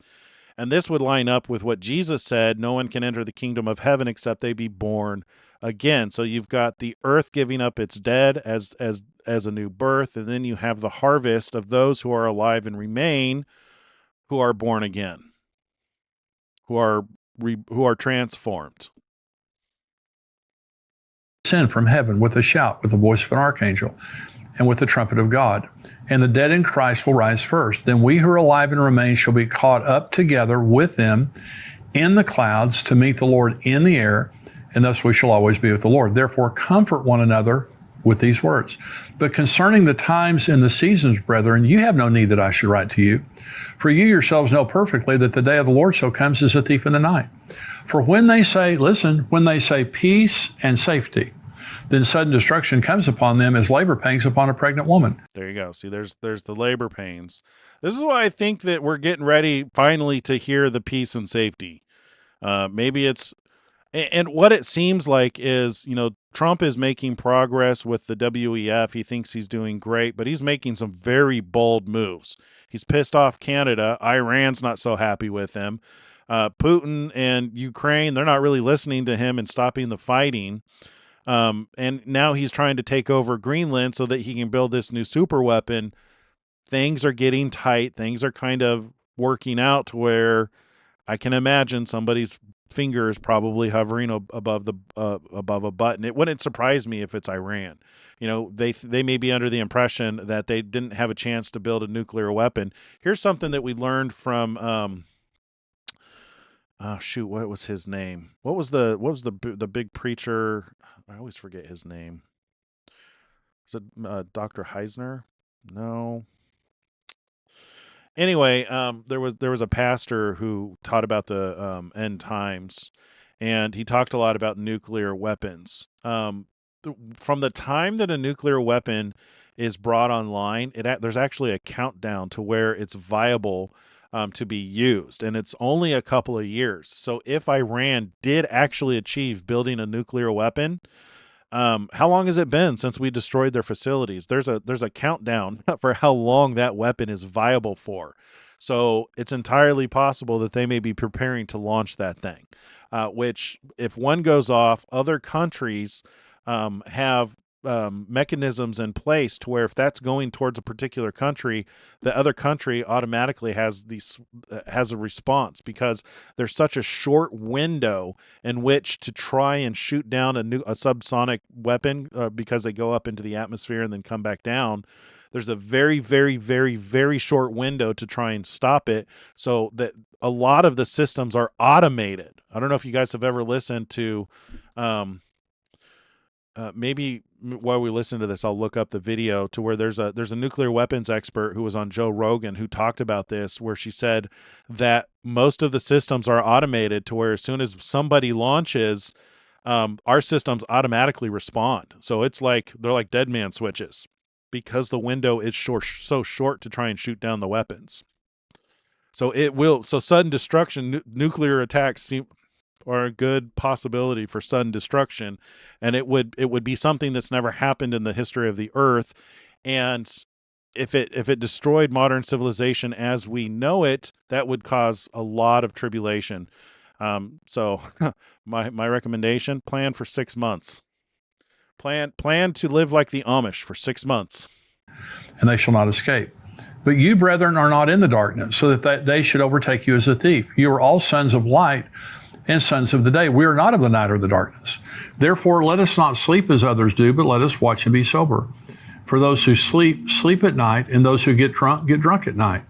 But let us who are of the day be sober, putting on the breastplate of faith and love, and as a helmet, the hope of salvation. Listen, God did not appoint us to wrath, but to obtain salvation through our Lord Jesus Christ, who died for us, that whether we wake or sleep, we should live together with him. Therefore, comfort each other and edify one another, just as you're doing. Well, so this is a graphic description of the rapture. And then it's saying, you're not of the night. You're not of the darkness. You should know when this is going to come. By the way, when the Bible says that Jesus comes as a thief in the night, that's to unbelievers. We're of the day. We don't know the day or the hour, but we know we know the seasons. We know the signs of the time. So it says, when they say peace and safety, sudden destruction comes. Let me ask you a question. Who is saying peace and safety at the end of the tribulation? If you believe in a post-tribulation rapture, that we're going to go, do you think any human on earth, when the earth is a smoldering ruin and over half of humanity is dead, is anyone saying peace and safety? They're saying peace and safety when the rapture happens, like in the days of Noah and Lot. No, that's not true. I think they say peace, and I'm guessing. I could be wrong. 100% can be wrong. All right, so it's Ann Jacobson is the nuclear expert here. That if Let me see if this is her explaining it to North Korea launches one missile at us, we're going to launch. Yeah, so this is where she says this. This is why I think it might be nuclear. Launch 82 in response. 82? 82. Seems a little excessive. There is a sense of overkill, literally and figuratively. It's like go big or go home. We launch on warning. We do not wait until we are hit. The president now has a responsibility to limit further damage. That's what his military is telling him. Because all the military stratcom is thinking at that point is, you're going to let another nuke come in? And so the 82, we learn from the scientists and the analysts who have spent a lot of time looking at this, is how to limit the damage. 82 nuclear weapons could possibly take out, not just like turn the entire country into a furnace, but obliterate their nuclear command and control, their ability to launch more nuclear weapons. That's why that is set up that way. Man, I would think 82 nuclear missiles I would think the flash alone would be enough to wipe out the entire country. That if North Korea... Man, I'm trying to think like... What more can we do to prepare? I tell you, if you live in a city, and I would plan on taking a vacation to get out of the city in February 17th. Like, don't plan to be in the city the 16th, the 17th, and the 18th. That might be a good time to go visit your friends in the country or go visit the Amish. We'll read about in just a minute. And how on the earth can you comfort believers by telling them they're going through the tribulation? So, okay, so this is failed logic, because a lot of people have been tortured for 2,000 years. There have been horrific things that have happened to people through the years. So just this logic alone doesn't mean that you're not going to suffer anything anytime ever, which seems to be the way that he's presenting this. Comforting one another is what we're doing here now, to where it looks as though we may go through this, either be in the center where the nuclear weapon hits so you don't feel anything, or get far away from it so you don't suffer the effects, and be far enough away and prepared for a 6-month period of time so that you can endure before Christ actually comes back for us. So I believe it is available that you can escape these things, pray to escape these things, and it's available to prepare well for these things if you believe that this timing is right. Here's the thing. I could be wrong about this. I absolutely could. Like, I could have this timing wrong, but there's so much evidence. I myself am going to prepare for these things. Honestly, we've been prepared for this since 2019 because I thought this was going to happen 9 years ago. Or honestly, 2017, we thought that this kind of stuff was going to happen. So we've been fairly prepared. We just need to shore up all of our preparations. If nothing happens on February 17, then you've prepared for pretty much anything that could possibly happen. But that's how we're going to comfort one another through these things. It's terrible logic to say that because we're told to comfort one another that you're never going to go through tribulation. There are people who literally have been tortured in the worst ways imaginable. A lot of Jesus's disciples. So to comfort one another that you're not going to be tortured or go through tribulation, it's not really in the Bible. But you can, once you know these things and once we're within the window, we can absolutely comfort one another with these things. We now have information that is actionable information. It says comfort twice in that. He says, God has not destined you to wrath. Comfort each other. Wrath is seal number 6, not seal number 5, unfortunately. With this. He talks about the rapture, comfort each other. He talks about we're not destined for wrath, comfort each other. So let me say something to you. Now, I know... So this kind of thinking is the same reason why they misunderstand the Antichrist, because, one of the big failings here is he combined tribulation and wrath, saying that those are the same thing. And he's under the impression that it starts with seal number 1 and that seal number 1 hasn't started yet. He's way behind. So this is going to come on him like a trap, like a snare. February 17th is going to hit, and he's going to be caught completely unprepared, probably in a city. It will come upon him like a snare, unless he's got a place out in the country. I know what the Bible says about the end times, and I know the book of Revelation very well. You can't comfort. Okay, King wants me to explain February 17th better. Yeah. Okay, so this is a timeline.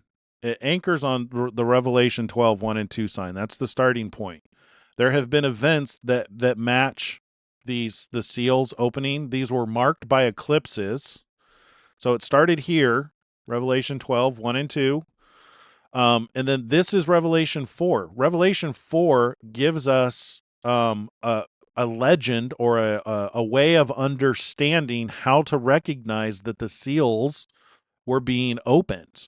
So when it talks about John was taken up, he saw a window in heaven and he was taken up, and he looked down. He saw a throne set in heaven surrounded by a green rainbow with 4 living creatures, a lion, a calf, a face of a man, and a flying eagle, and 24 elders. This is likely the image that he probably saw was what we needed in order to find this picture here, which basically, if you look down at the North Pole, and I can actually show you this. Here, I'll show you what it looks like. Let's go here, Google Earth. So if you take this, if you look down here at the North Pole and you zoom out, you'll have the lion, the calf, face of the man, and the flying eagle right here. And like to really see it, you need to use like Stellarium. This is how I found it. So you turn on the constellations. And where's the Earth? Does it not show the Earth on the web? There it is. There you go. Okay, so if you come, so if we change our location here, okay, I think that it's a flying eagle. Oh man, it won't let me zoom out enough. So they have a desktop app that you can actually zoom out, and this is not the North Pole. So if you download, so if you look at like the Stellarium, which this is their web browser version, unfortunately it won't let me zoom out enough to show the picture. But if you look down at the North Pole and you zoom out, you'll see the Leo, the lion, the calf, the face of a man, and the flying eagle. And then also in Revelation 4, it talks about the 24 elders that are crowned with gold and clothed in whites. I do believe that it's referring to the sun and the moon as elders because they've been around since the very beginning, and they mark together. They mark out 24 hours, 12 hours of darkness and 10 hours of light. And when they come together, I believe that's what it means when it says when they cast their crowns before the throne. There were events that happened in these sections of the skies: the lion, the calf, the face of the man, the flying eagle. There were eclipses that happened. So this one was the first one. This was December 26, 2019. There was an eclipse in Sagittarius, which is a rider on a horse who's got a bow and a crown on his head. Well, right above him is the flying eagle, Aquila. This was the first day of the pandemic. This was the first day it was publicly made known that the COVID pandemic first came to the attention of the public. And then this was December 14th, 2020. There was an eclipse in the constellation Ophiuchus underneath it in his knee.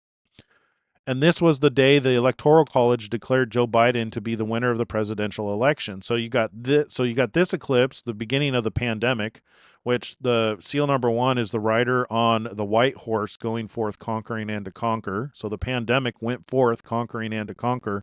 It conquered the whole globe. Everybody got it. December 14th, 2020 is the rider on the red horse who's given power to take peace, and he's given a small sword or a great sword, depends on the translation that you read. But this was the day Joe Biden was declared the president, and this was the first day Operation Warp Speed was handed over to him, and he started giving vaccines to people on this day. This is what is this? June 10th, 2021. This is the day Joe Biden and Boris Johnson signed the new Atlantic Charter. So this was the big motivator behind the woke mind virus when immigration really started to ramp up. Women in men's sports, men in women's sports, men in women's lockers, those kind of things. Climate change. This yoking together caused a lot of problems. And then there was an eclipse in this section of the sky overseen by Leo. So Leo says, "Come and see." There's an eclipse here. This is so the seal number 4 is 2 parts. It's death followed by hell. The Al-Aqsa flood happened on October 7th, 2023. October 14th, 2023 was when Israel responded with Operation Iron Sword. So the death followed by hell. So that is what seems to be the 4 seals. So we've already gone through these periods of time, and they're all marked out by events. So they're marked by eclipses. Sorry, in the section of sky overseen by the living creatures. So there's a lot of coincidences here for it to be just happen chance. Excuse me. Anyway, the last 3 seals of Revelation don't have living creatures calling attention to them. And I believe the reason is because it forms a pattern to where the eclipses actually start to reverse their order. And the best way to see this is there's a chart. Actually, I have one here. This right here. So you've got these eclipses. So you got seal 1, seal 2, seal 3, seal 4. And then it starts to reverse. Seal 5 is the inverse of seal 3. Seal 6 is the inverse of seal 2. And seal 7 lines up with seal 1, and the reason we know that excuse me, is because of the day count. So if you count 353 days between seal 1 and seal 2, there's 178 between seal 2 and seal 3, 856 between the middle of seal 4, and then 856 after that. Then you get another eclipse. So this is what I mean by there's this mirror image. And then if you see this, the day count is the same, 176 days. So 176 days, there's another eclipse here. And then after that, there's 355 days. There's another eclipse here. So it's a mirror image. And that's the reason why there's not, I believe that's the reason why that there's not 7 living creatures calling attention to these other eclipses, because once you are aware of these eclipses and these events, you can't infer when these ones will happen based on the mirror image. This is why it seems as though February 17th is the opening of seal number 5. Does that make sense? So that's where that comes from. Is it and there's a ton more to it. You literally just got the 10-minute overview. I could talk about this for 12 hours straight. There's so much data. And it honestly, it is, in my mind, it is beyond question that this is where we are. I mean, you just look at where we are in the world and what's happening with how God is moving with Donald Trump and Elon Musk, like the fact that we have freedom of speech, given the things we've gone through. God has clearly anointed them and working through them. The fact that we actually have freedom of speech right now is a miracle. And then what's happening with how Donald Trump is preparing the world, like things are happening. So that's, I mean, this is looking really good for seal number 5, which is why I'm trying to be a little bit more obvious about it now and publishing these videos to make it more clear for people who want to be aware of these things. Granted, there's going to be a lot of people who don't believe me, a lot of people who aren't swayed by data. Unfortunately, churches and religion have trained people that they need somebody to say that they're a prophet, to say that God gave them information, to say that they had a dream or a vision, for most people to believe them. Unfortunately, that's not me. I'm not going to lie and say something like that just to get people to believe me. I guarantee you people will know if I'm right or wrong come February 17th. If nothing happens, I'm the one who was wrong. I'm the one to blame. But if I were to say that I was anointed and that God gave me this information and then these things didn't come to pass, then the blame goes to God, and that person's a false prophet, and they're in deep trouble. There's serious consequences for taking the Lord's name in vain like that. When you attribute something to God that he didn't do or say, read about it in the Old Testament, specifically about prophets who speak presumptuously in the name of the Lord. I'm not going to do that. I'm not stupid. I may be wrong. I may get things wrong, but I ain't stupid. But no, this is all based on data. God, and I think this is why Jesus told us to be watchful and to pay attention, because the information is available. You literally don't need an angel winking at you and pointing at things and doing these subliminal messages that so often these YouTubers are saying, oh, an angel winked at me, and so that got me to think to go look at a license plate, and then I saw, 48321, and then I looked that up into a concordance and it said this is the day Jesus is returning. That's the kind of bullshit that a lot of these guys do on these channels. I'm sorry, if you want something like that, you come to the wrong place. No, I have to have, I've been through religion. I've been through the, believe me, brah, kind of mentality where, you get people in charge who really just want praise and glory for themselves, and you're forced to believe whatever they're shoving down your throat. I'm through all of that stuff. I have to have proof and evidence. I need to be able to explain things logically and with reason. And that's why, I have got a lot of data supporting, February 17th, and my screen crashed again. See, if I take my mouse away from this thing, it crashes. That's good. I think we're almost done here, so one more reset will probably make it.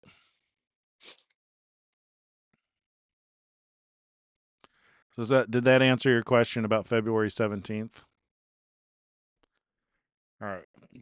Yeah, so this Ann Jacobson here. I think this is a good understanding of why sudden destruction could be nuclear.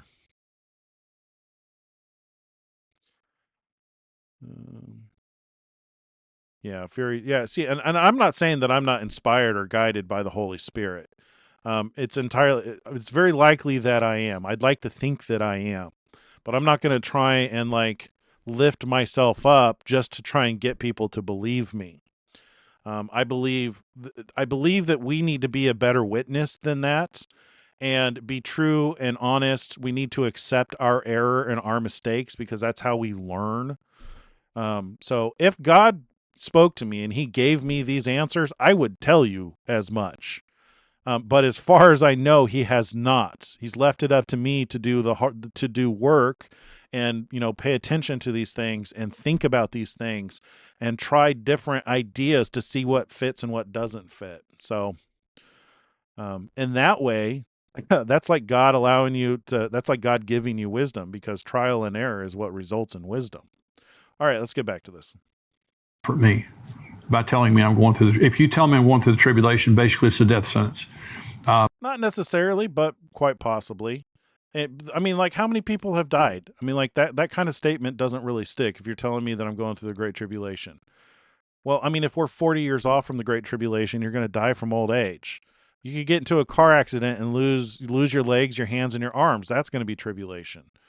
Or some governments could get nuked, and the supply chain is completely knocked out of commission, and you're left to wing it on your own. That's like the worst tribulation, because you have so many people around the world who are used to a modern infrastructure to where if that were to collapse, that's gonna cause that's zombie apocalypse stuff right there. And we're not protected. See, a lot of pastors, again, ignorantly, and I don't want to be unkind or anything like that, they teach things like we're going to go through the tribulation and God's going to it's going to be supernatural how God protects us. There is no protection for believers in the tribulation. I'm not saying God won't do anything for any believer during the tribulation. He certainly will. Listen to these scriptures, Revelation 13:7. This is the Antichrist. It was granted to him. Okay, this is not the Antichrist. This is another mistake that guys like Jimmy make, is they insert words where they do not exist. So this is Revelation 13:7. Let's go look at Revelation 13:7. I'm going to show you that it's not the Antichrist. Most of you know this. It was granted. Okay, so you got to read the context here. We might as well let's see. Then I stood on the sand of the sea, and I saw a beast rising up out of the sea, having 7 heads and 10 horns, and on his horns 10 crowns, and on his head 10 heads, a blasphemous name. Now the beast which I saw was like a leopard, his feet like the feet of a bear, and his mouth like the mouth of a lion. Okay, so there you've got the beast, and there's a description of the beast. In Scripture, beasts are often used to describe nations. We still do this to this day. A lot of nations are identified by animals on their flags. Russia has the bear. The United States has, the bald eagle. Australia has the kangaroo. So, like, if the Bible were to say, like, I saw a kangaroo, we would think Australia. Or if it said I saw an eagle, we would think the United States. So when it talks about these different animals, they're associated with what it seems to be saying is that this beast is a conglomeration of what was already defined in Daniel. So this is kind of a hybrid government, is what it seems to be saying. So now the beast which I saw was like a leopard, his feet like the feet of a bear, his mouth like the mouth of a lion. The dragon, so this is something different, gave him his power, his throne, and great authority. And I saw one of his heads at the heads. So the dragon is what gives the power, throne, and authority. And then I saw one of his heads, which is likely the beast. the government, as if it had been mortally wounded, and his deadly wound was healed, and all the world marveled and followed the beasts. I think we're living through this right now, because Donald Trump keeps saying that America was dead, and now it's alive, which fits this perfectly. As far as the dragon that gives power and authority, that's probably Rome. Because later on in Revelation 17, it talks about the harlot that sits on the 7 mountains. Mountains seem to be a parallel with heads, 7 heads, 10 horns. So the dragon is very likely Rome. So they worship the dragon who gave authority to the beasts, and they worship the beast, saying, who is like the beast, who is able to make war with him. We're literally going through that right now. After the whole Venezuela capture of Maduro, people are saying, who is able to make war with the United States? So the beast here. And he was given a mouth to speak great things and blasphemies, and he was given authority to continue for 42 months. He opened up his mouth in blasphemy against God, to blaspheme his name, his tabernacle, and those who dwell in heaven. Okay, so the context here is the beasts, which is the government of sorts, the beast from the sea. It was granted him to make war with the saints and overcome them, and authority was given him over every tribe, tongue, and nation. All who dwell on the earth will worship him, whose names have not been written in the Lamb's book of life. Yeah, so Antichrist is not used here, unless the only way that you could fit Antichrist in here is, so from our study on Antichrists, is if it's a doctrine and it's a guiding principle of the governments. So if it's a guiding doctrine of, say, Rome does have, I mean, they're responsible for a lot of, they're responsible for a lot of religions. So if it were the guiding doctrine of Rome, personified, that could fit as the Antichrist. So if you think of it that way. But as far as an individual world leader who's flesh and blood, I don't think that fits here.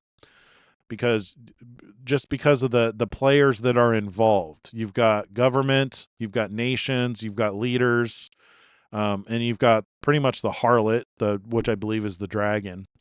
It was granted him to make war with the saints and to overcome them, and authority was given him over every tribe, tongue, and nation. All who dwell on the earth will worship him. See, this is kind of where I think it could be doctrinal, which this would make sense with, what Rome, it pushes a belief to try and control people, whose names have not been written in the Lamb's book of life from the foundation of the world. All right. Let's go back. So he's going to use Antichrist here. You understand my perspective on this. Him to make war with the saints and to overcome them, and authority was given him over every tribe, tongue, and nation. It can't be more explicit than that. The Antichrist will have authority over believers to overcome them. So this is where he is contradicting himself, because he spent all of this time giving reasons why we won't be here during this time, and yet now he's saying that the Antichrist will have authority over believers. So how can he have authority over them if we're not here? During the tribulation, this is Revelation 20, verse 4. I saw thrones, and they sat on them, and judgment was committed them. Then I saw the souls of those who had been beheaded, beheaded for their witness to Jesus. Okay, that is happening right now. You guys know that people are being beheaded for their witness of Jesus. I have an article here.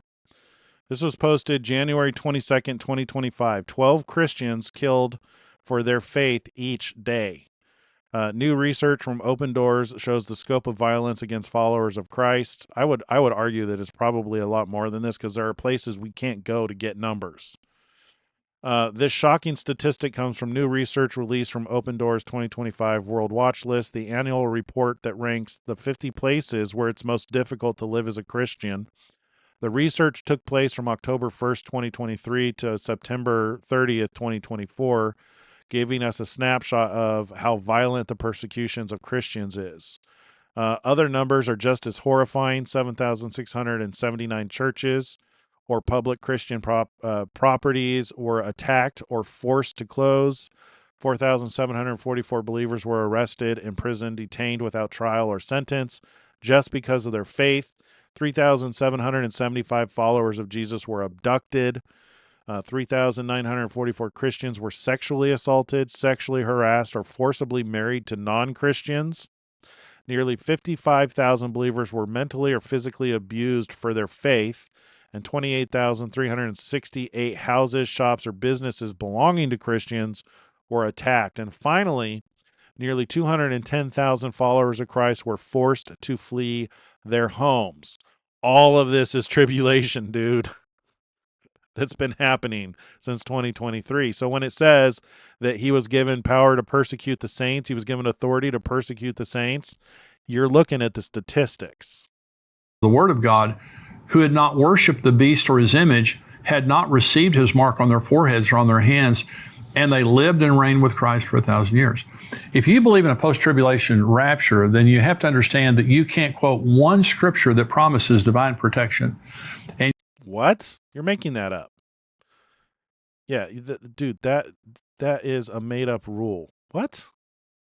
You can't quote one scripture that promises divine protection. And you have to understand that the church is going to experience the wrath of God along with the world, even though we're told explicitly that Jesus would deliver us from it, and we aren't appointed to it. You're just conflating so many things together there that I don't even know what to address. I mean, the only thing I can think to do is go back here to Matthew 24. You said I can't quote a single scripture that says divine protection. No, I can't, because it says, for then there will be great tribulation, such as never been since the beginning of the world. This is before seal number 6. You're claiming that we're out of here at seal number 6, but the great tribulation happens before seal number 6. This is seal number 5, dude.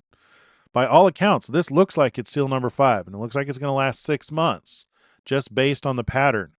2/17/2026 to 8/12/2026. This date is actually been showing up in videos. I saw a couple of them show up in my feed. There are people who are trying to release information about something that they know is going to happen on this particular day. Anyway, 8 minus 6. What is that? 6. Or 8 minus 2, 6 months.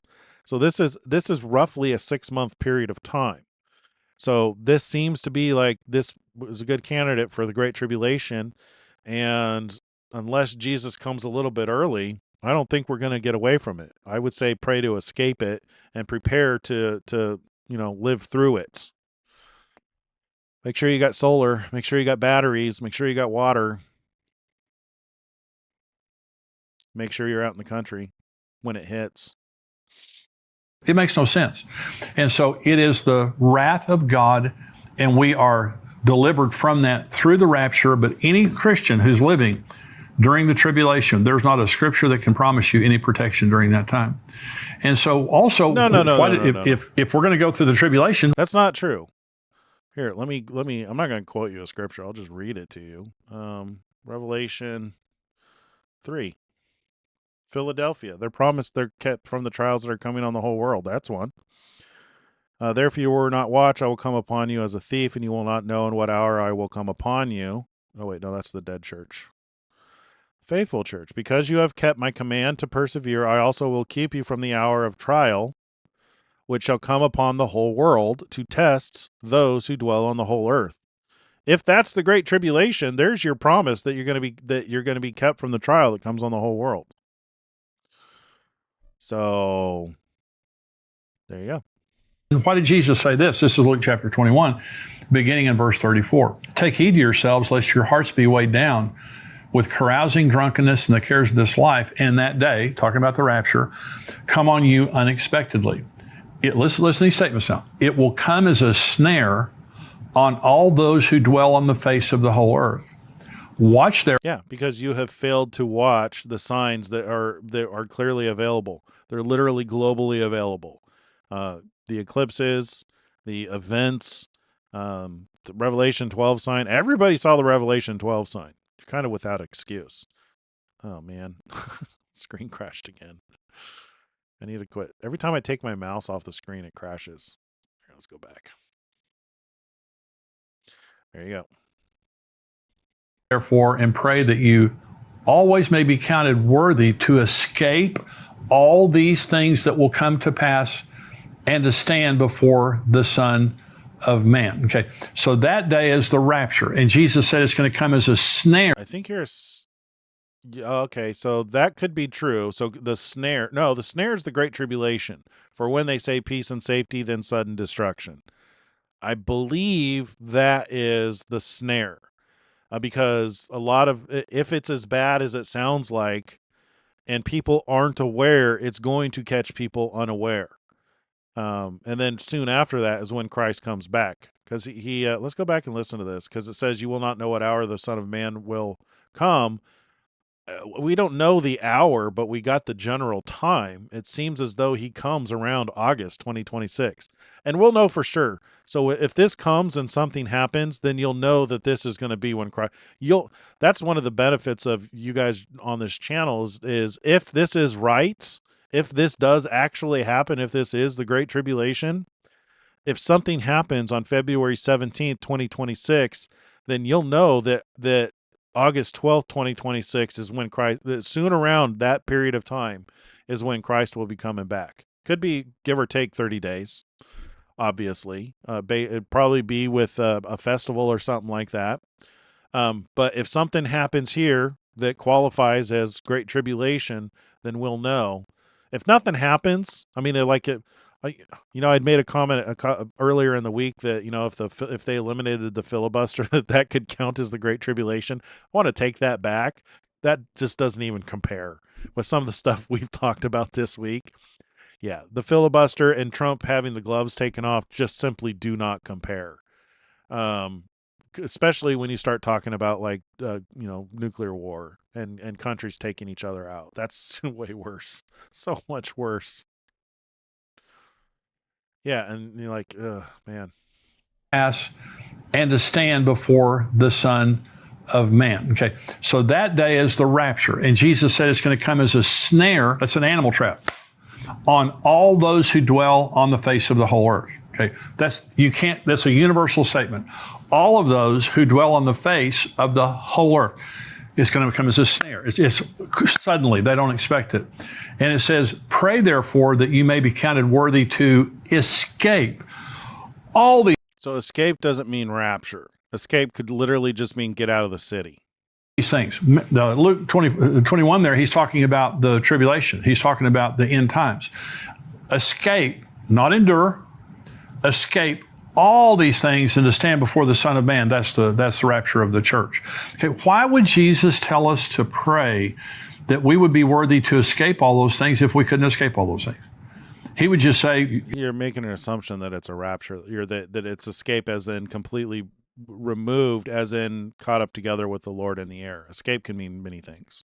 You're going to go through these things and pray that you'll be strong enough to endure. He never said that. He never one time said that. The only time anything like that is said is during the tribulation. Okay, the people will have to persevere during that time. Jesus told us the rapture would occur before the tribulation. Okay, so a pastor says there's nothing, if you believe in a pre-tribulation rapture, you have to go find it from somebody else or for some other book other than the Bible. Let me read you what the Bible has to say. These are the words of Jesus. Luke 17, beginning in verse 20. When he was asked by the Pharisees when the kingdom of God would come, he answered them and said, the kingdom of God does not come with observation, nor will they say, see here or see there, for indeed the kingdom of God is within you. Then he said to the disciples, the days will come when you will desire to see one of the days of the Son of Man, and you will not see it. And they will say to you, look here or look there. Do not go after them or follow them. For yeah, and I just want to read the parallel to this, just so that you understand that there's a parallel here. This is seal number 5. For false Christs and false prophets will arise and show great signs and wonders to deceive, if possible, even the elect. See, I've told you beforehand, therefore, if they say to you, look, he is in the desert, do not go out, or look, he is in the inner rooms, do not believe it. This is what we get to look forward to during the Great Tribulation, is a ton of false prophets making these claims, probably AI video, trying to make it look convincing that Jesus has landed down and he's in the desert or something like that. And there's people going to fall for it. As the lightning that flashes out of one part of heaven shines to the other part of heaven, so also the Son of Man will be in his day. That's the rapture. That he might actually be right. Finally, you got something right. But to understand the order of events, you need to look at the parallel record in Matthew. So you've got Matthew, the Great Tribulation, and then you've got the second coming for as the lightning comes from the east and flashes to the west. This is seal number 6. So seal number 5, seal number 6. Rapture. It happens in the sky instantly, like lightning from one part to the other. But first, Jesus, yeah, you're right. Fury, the word rapture is not in the Bible. Yeah, we'll just leave it at that. But if there is any caught up together in the air or any escaping the planet, it would be around seal number 6. Because seal number 6 looks like the whole planet's going to rotate. I honestly don't want to be here during that. But first he must suffer many things and be rejected by this generation. So listen to the language that we're about to read here. As it was in the days of Noah, so it will be also in the days of the Son of Man. They ate, they drank, they married wives, they were given.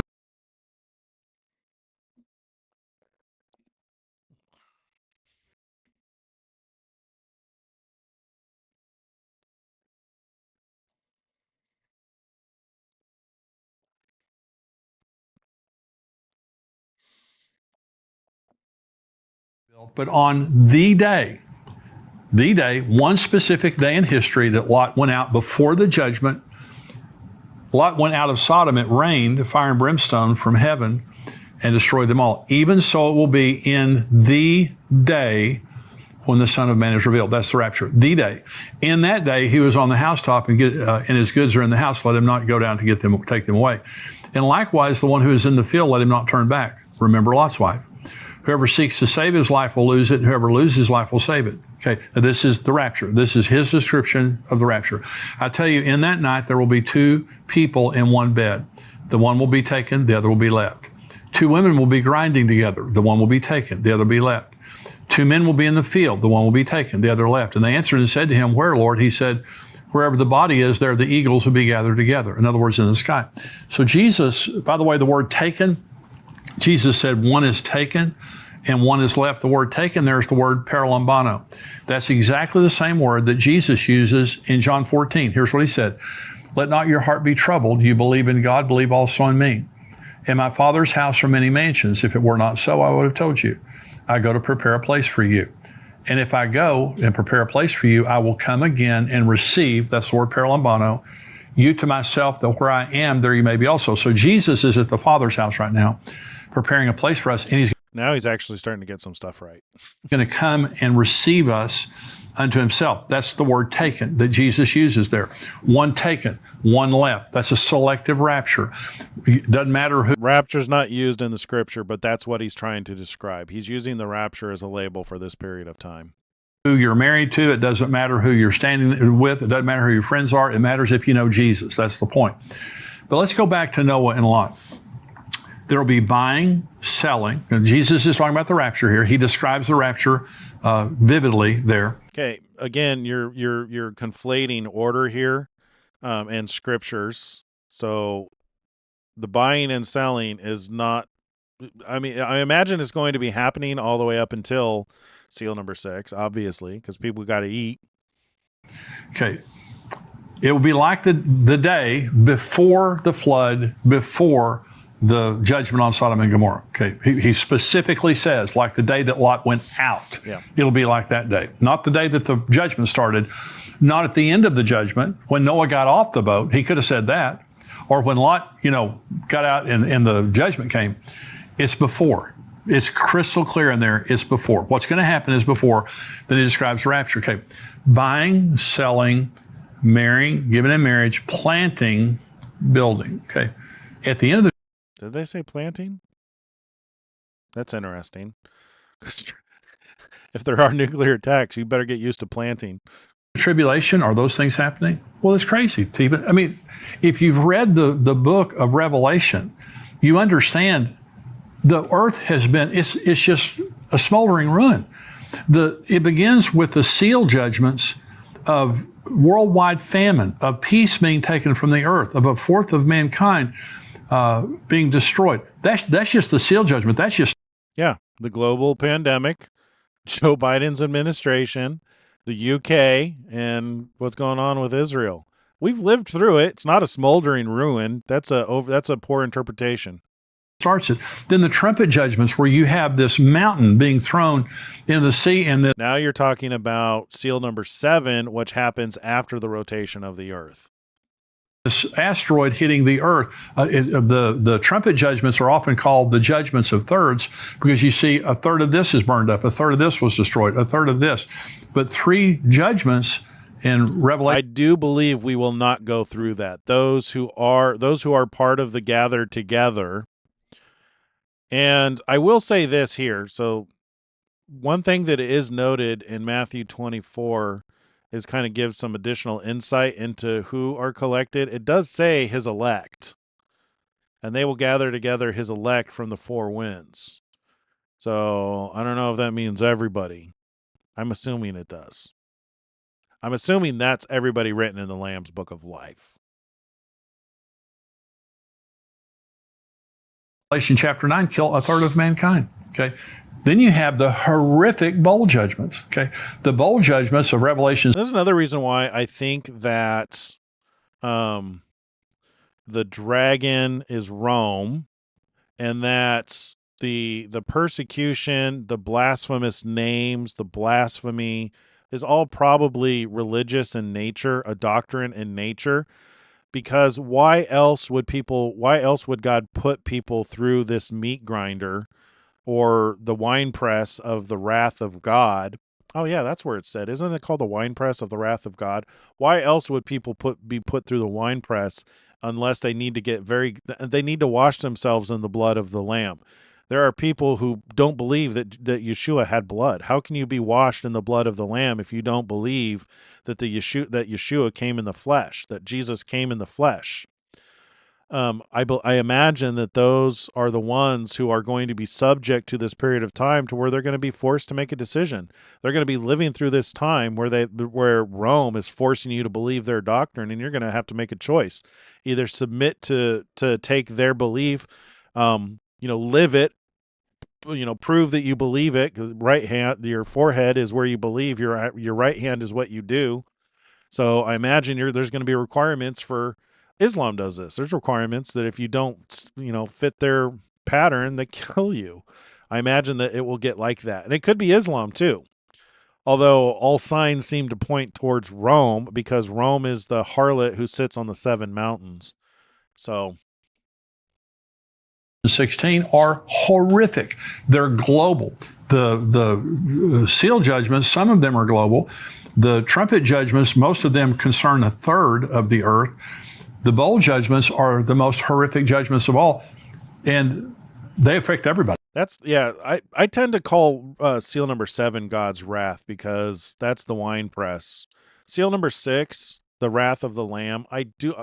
Maybe I'll try and make a case for the difference between the wrath of the Lamb and the wrath of God. I would say seal number 6 is the wrath of the Lamb, because that seems to be about the time where he gathers together his elect. And then probably while we're up meeting and greeting and getting ready for what comes next, that's when God's wrath is unleashed on the earth and on the wicked. They affect all the unbelievers in the kingdom of the Antichrist. You're telling me, when over half the world's population is dead and the earth has been cursed and hit by asteroids and burned up and judged by God? No, this is where you're confused. I don't believe that we go through seal number 7. The wicked go through seal number 7. I do believe that seal number 6 is when Christ sends his angels to harvest the elect from the earth. You're telling me after that people are buying and selling, marrying, giving in marriage, planting, and no, I'm saying that in the next 6 months, up until August of 2026, people will be buying and selling and marrying. Even if there's nuclear attacks, people are still you still have to move on with life. So here's something else about nuclear attacks: is the goal is not to take out the largest numbers of populations.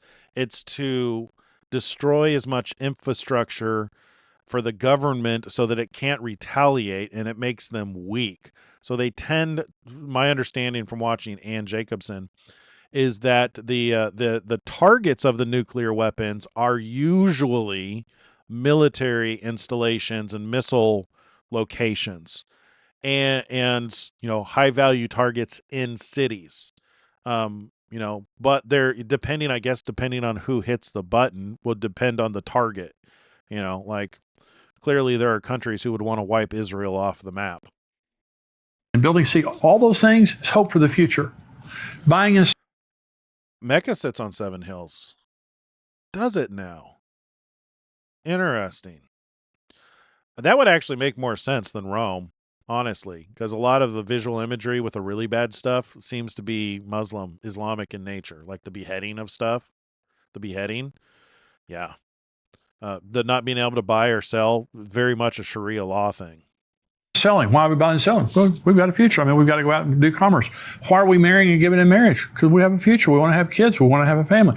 Why are we planting? The future. Why are we building? The future. Everything's about the future. There is no future at the end of the tribulation. It's hell on earth. God's judgment has been poured out for 7 years. Revelation 6 through 18, just read it.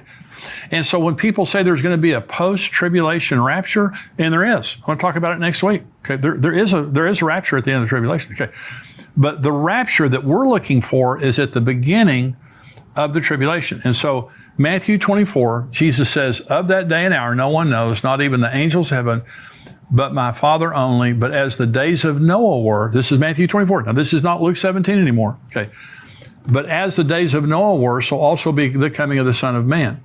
Listen, as in the days before the flood. Before the flood. Jesus is saying, like the days of Noah, okay, it's going to be like that. You know what's interesting about the rotation of the earth is there will be flooding. God promised that and Ben Davidson has talked about this on his channel, is when the earth rotates like this, there will be a shifting of the water on the planet, obviously, so there will be flooding. It's not going to destroy all life on Earth like it did with Noah's flood. Noah's flood destroyed all life except for Noah and the ark. This one won't. There'll be very likely a lot of people who survive this one. It's not going to be flooded so God's promise still holds that he will never destroy the whole earth with a flood. No, the second time is by fire. When I come, okay. For as in the days before the flood, they were eating and drinking, marrying and giving in marriage until the day that Noah entered the ark, and did not know that until the flood came and took them all away. So also will the coming of the Son of Man be.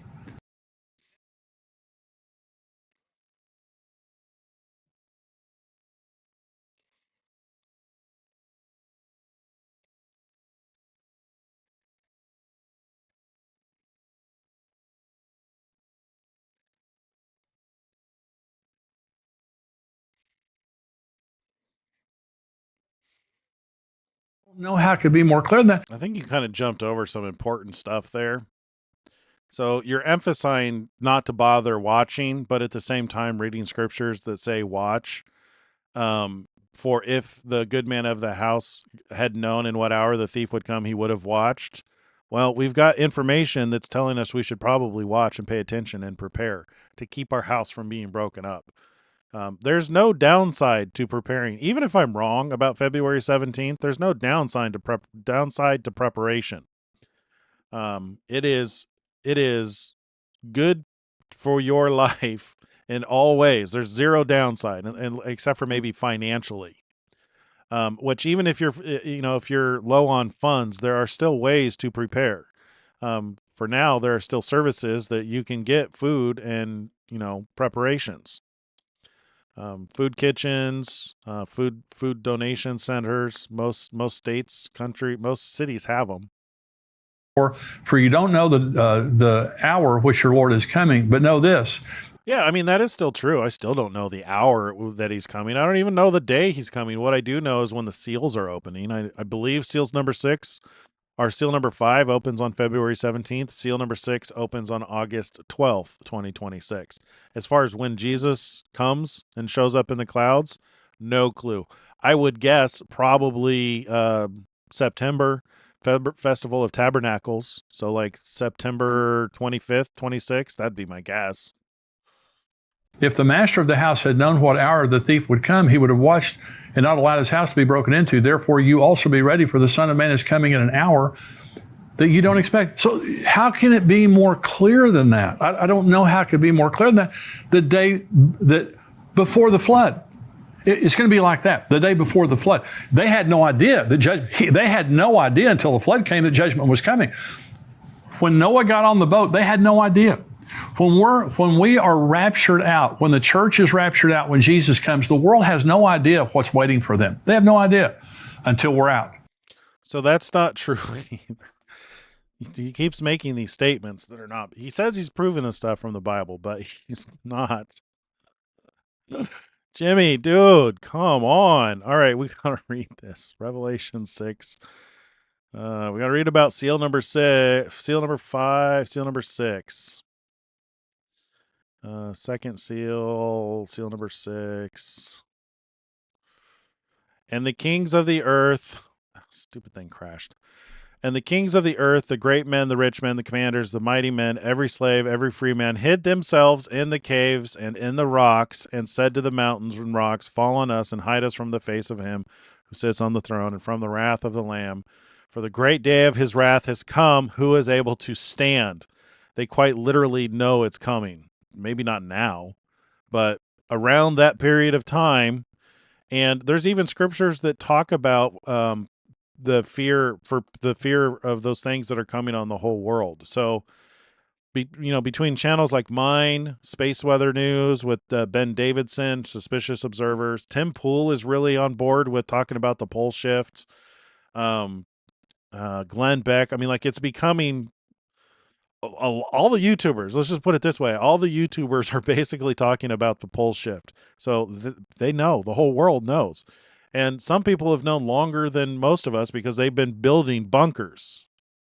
So, not a true statement. And until we're out, the judgment comes, just like Lot, just like Noah. Let me tell you, the tribulation is wrath. Clearly what the Bible says. We are saved from the wrath of God by Jesus in the rapture. We're saved. Yeah.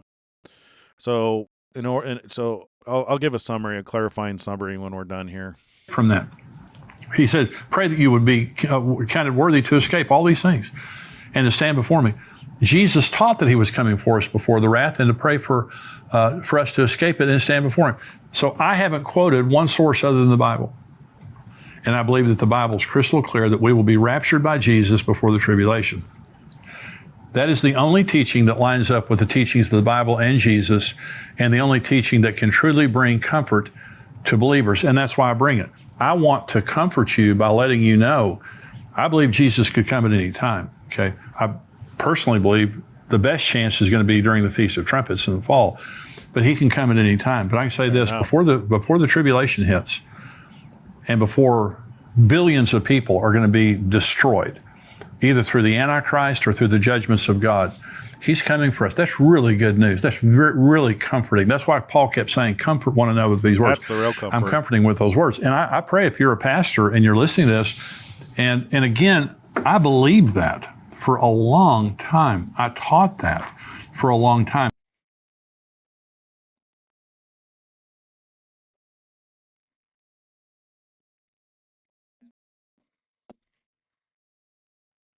And the way that I believe and the way that other pre-tribulation. All right. I'm going to end it there with him and then just come over here and give a recap.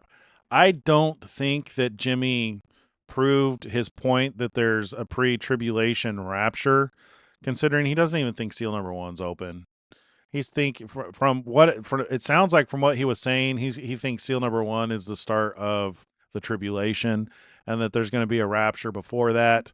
The data suggests we're well into this and that we're already here. We're almost done with seal number 4. Yeah. I don't think there's any way measurable for us to know if a quarter of the earth has been killed as a result of seal number 4. This lasted 5 years. So in the past 5 years, there has been a massive, massive, massive amount of death on the earth. There's a lot of people who died because it's during this period of time, it talks about death by famine and beasts and stuff like that. Think of all the people who were flooding into the country under Joe Biden, the illegal immigration. You know how many people died in the desert to animals? A lot. Pestilence, you got the pandemic. So by all accounts, we're here, dude. And you don't recognize it, Jimmy. I wish you did. I hope you listen to this video. Hopefully this video gets your attention and you watch it. I haven't done a thorough explanation of the timeline in this video just because I've been responding to your video. There's a video this week that goes over the timeline. Go watch that one. It's starting to gain some traction. People are watching that one. It goes through a little bit more details. And then there's one of our very first videos that we did on the channel is about 3 hours of me going through data. So there's just an overwhelming amount of information in regards to where we are. Jesus told us to be watchful. He told us to be observant. He told us to pay attention. And that's what I've been doing for 9 years. I got 9 years worth of data here that still seems to be true. I mean, it's all factual information. Like, these things are factual. The eclipses happened, the events happened, and they happened to match the description of prophecies in the scripture. And all signs right now are pointing to February 17th, 2026. I wanted to do, so I'm just going to say that this was our timeline report and our addressing the house of Israel, just because it's the Sabbath and I need to get off of here and stop working. I wanted to do, for the timeline report, I wanted to talk about the seal number 5 when they're given white robes. I'll leave you with this little nugget of information. Here, let's just turn off that monitor. It's just a pain in the butt right now. So I'll leave you with this little bit of a nugget. I think that the handing out of the white robes, to understand the significance of that, we have to go all the way back to Genesis 3. Genesis 3. After Adam and Eve had already sinned and taken from the tree of knowledge of good and evil, when they recognized their nakedness and God had made them clothes of animal skin, that for God to make them clothes of animal skin, there would have needed to be the death of an animal. That's very likely the first sacrifice in order to cover man for his sin. So that was the beginning of sacrifices, and that was the start of the process for how we're cleansed. And there's more about why that works in Leviticus 17. For God has given us blood on the altar for the remission of sins. So that would have been the start of cleansing of sin. And I think the white robes, when you're given a white robe, it's the end. So you've got the beginning of cleansing, which is animal skin, and then now we're being upgraded to linen.